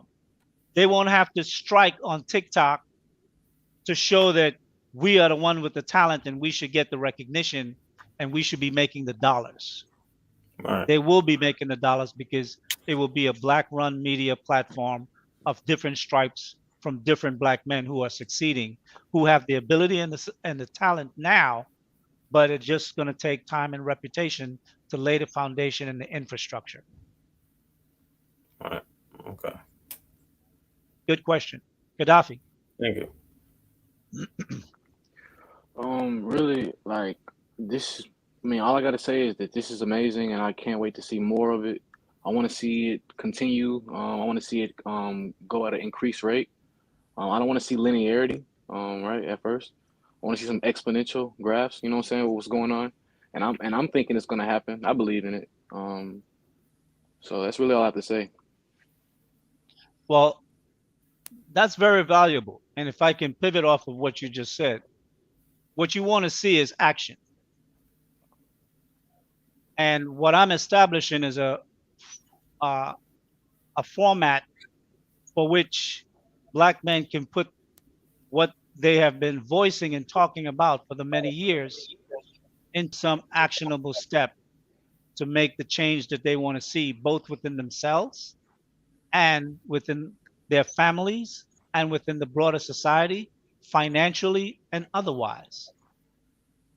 So if you see guys keep talking from the sidelines and they're not stepping up, then you know who they are. They just like to talk.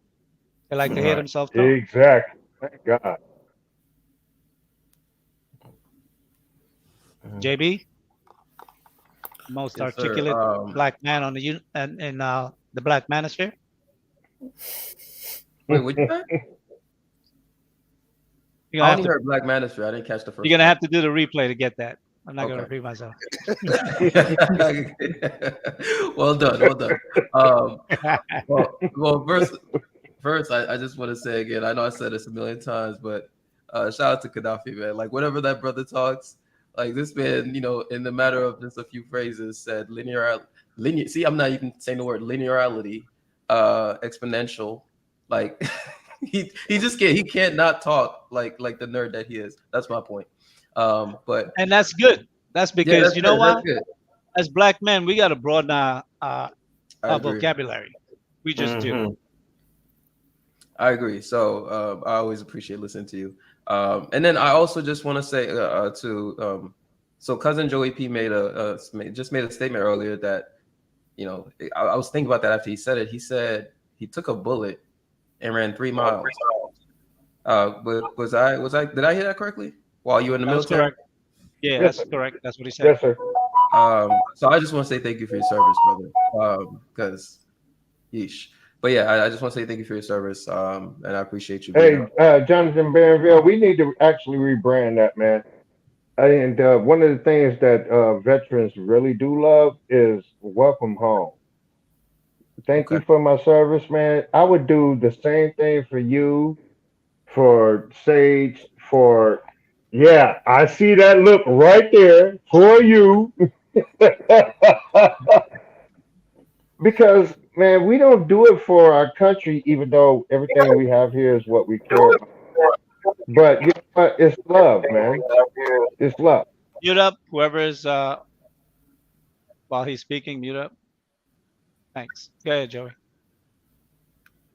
Yeah, no, it's just one of those things, man. Look, and Mr. Logic, you know what it is, man. Dog, same blood, same mud. Come on, we got the same Same background. blood, same mud, bro. Yeah, same blood, same mud, man.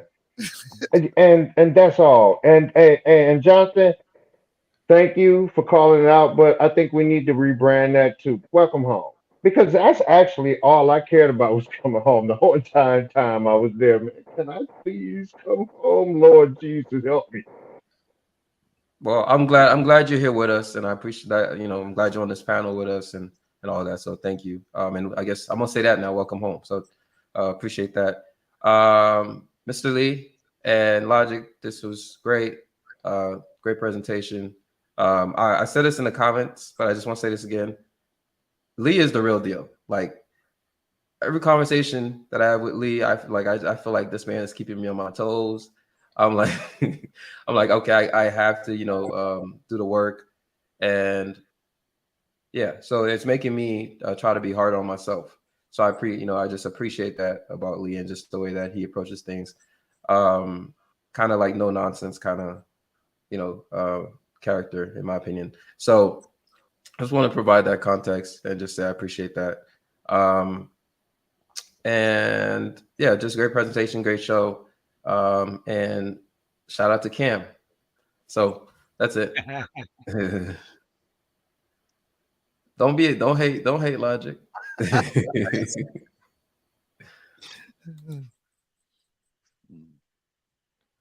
Oh, am I up?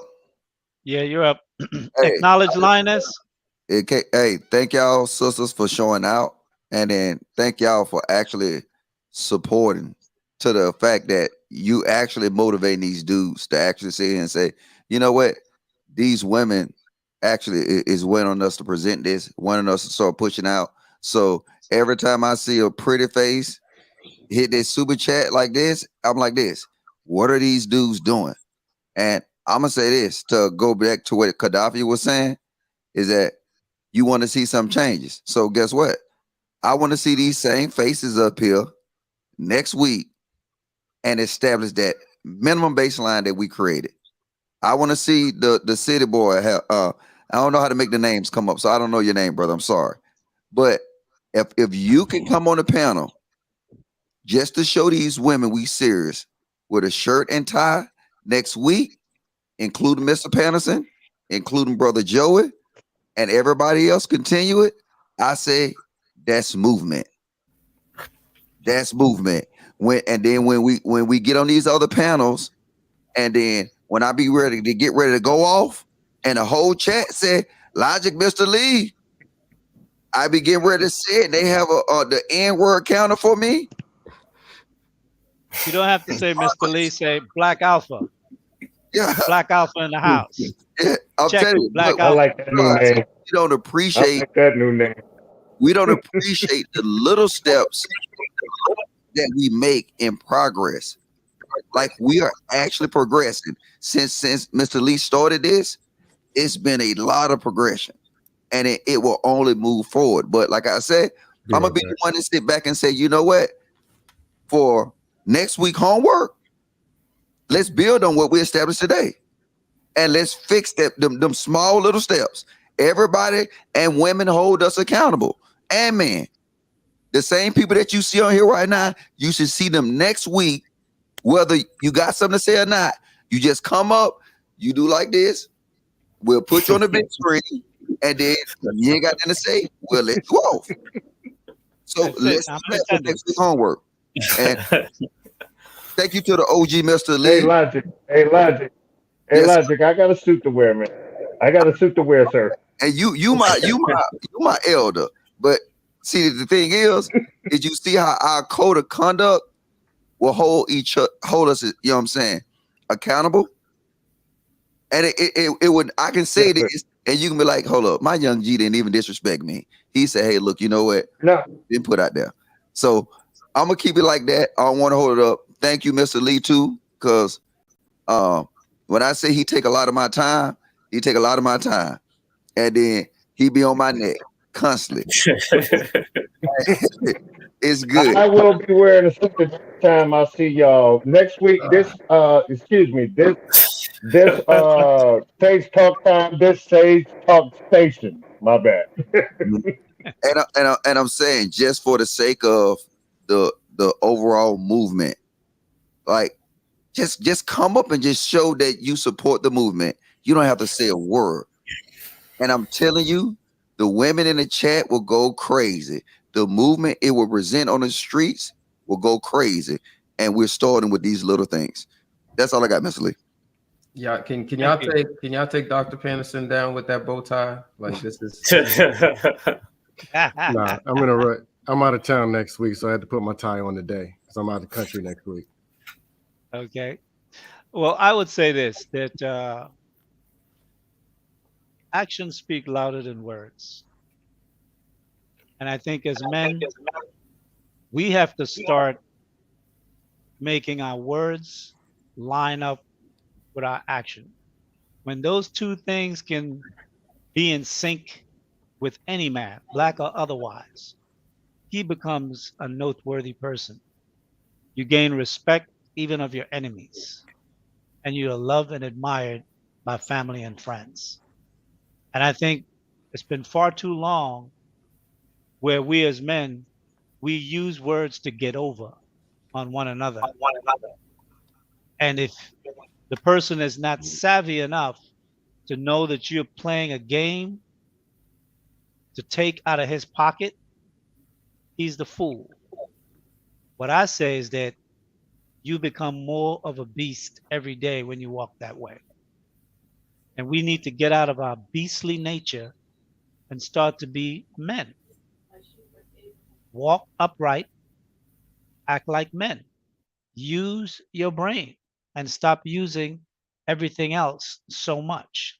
And what I mean by using your brain, what I'm talking about is think before you act. Chew your words twice before you say them. Treat another brother like he's valuable, that his life means something to you, that he has a wife, a girlfriend, or children, and he would like to go home to those kids. And he wants to be respected just like you want to be respected. A lot of us always say things like, you got to give respect to get respect. Well, if you are disrespectful, the person who is receiving that is not going to be respectful back. We need to learn to give respect, no different than a handshake. If it's rebuff, that's a different situation. At least you tried. But I think as black men, when are we going to start to show love to one another? And it doesn't mean for you to go up in the hood and to pick the roughest neighborhood and try to convert somebody to whatever. I'm talking about on your job, your transportation, wherever you meet people, socializing, even with members of your own family that you might be on the outs with. You know, try to be nice. If you can't say something good, just say, you know what? F it. I'm just not going to make a comment today and keep it moving. Sometimes you could save so much problems in your day-to-day stressful life by just taking that extra step to consider as opposed to just react. And we're very good at reacting. So with that, I'm signing off. Thank everyone for tuning in. In the next few days to weeks, we'll be rolling out the first training activities and things that will be coming down the pipe. By next week, hopefully, the banking will be in place, and then I can set up where you guys can join for those who wants to be Black Alphas. And then, obviously, JR will get the network up for the Black Alpha support team, male and females, right? And we'll take it from there. Thank you very much. Hey Sage and Logic, I did put my stuff in the back chat, man. Just so y'all know, I did it. Yes, Took me a minute to figure it out, but I took care of it. I took care of it. All right, Anyway, thank you, man, y'all gentlemen. have a good day, man. Appreciate I y'all. love being on the panel with y'all guys. All right, very good. All right, I don't know how to end this show. Where JR at? All right, all I got to do is press end broadcast. JR. What's the sign off music? Oh. Yeah, just press end broadcast. Love y'all. Thank y'all. See y'all next week. Make sure y'all Amir going live tonight. Ladies, show up and show out. Show up and show out. Support her. Get all them dudes out of here. I don't know where he at. JR. All right, I'm just ending it. I'll see y'all later. Okay, very good. Thank you, guys.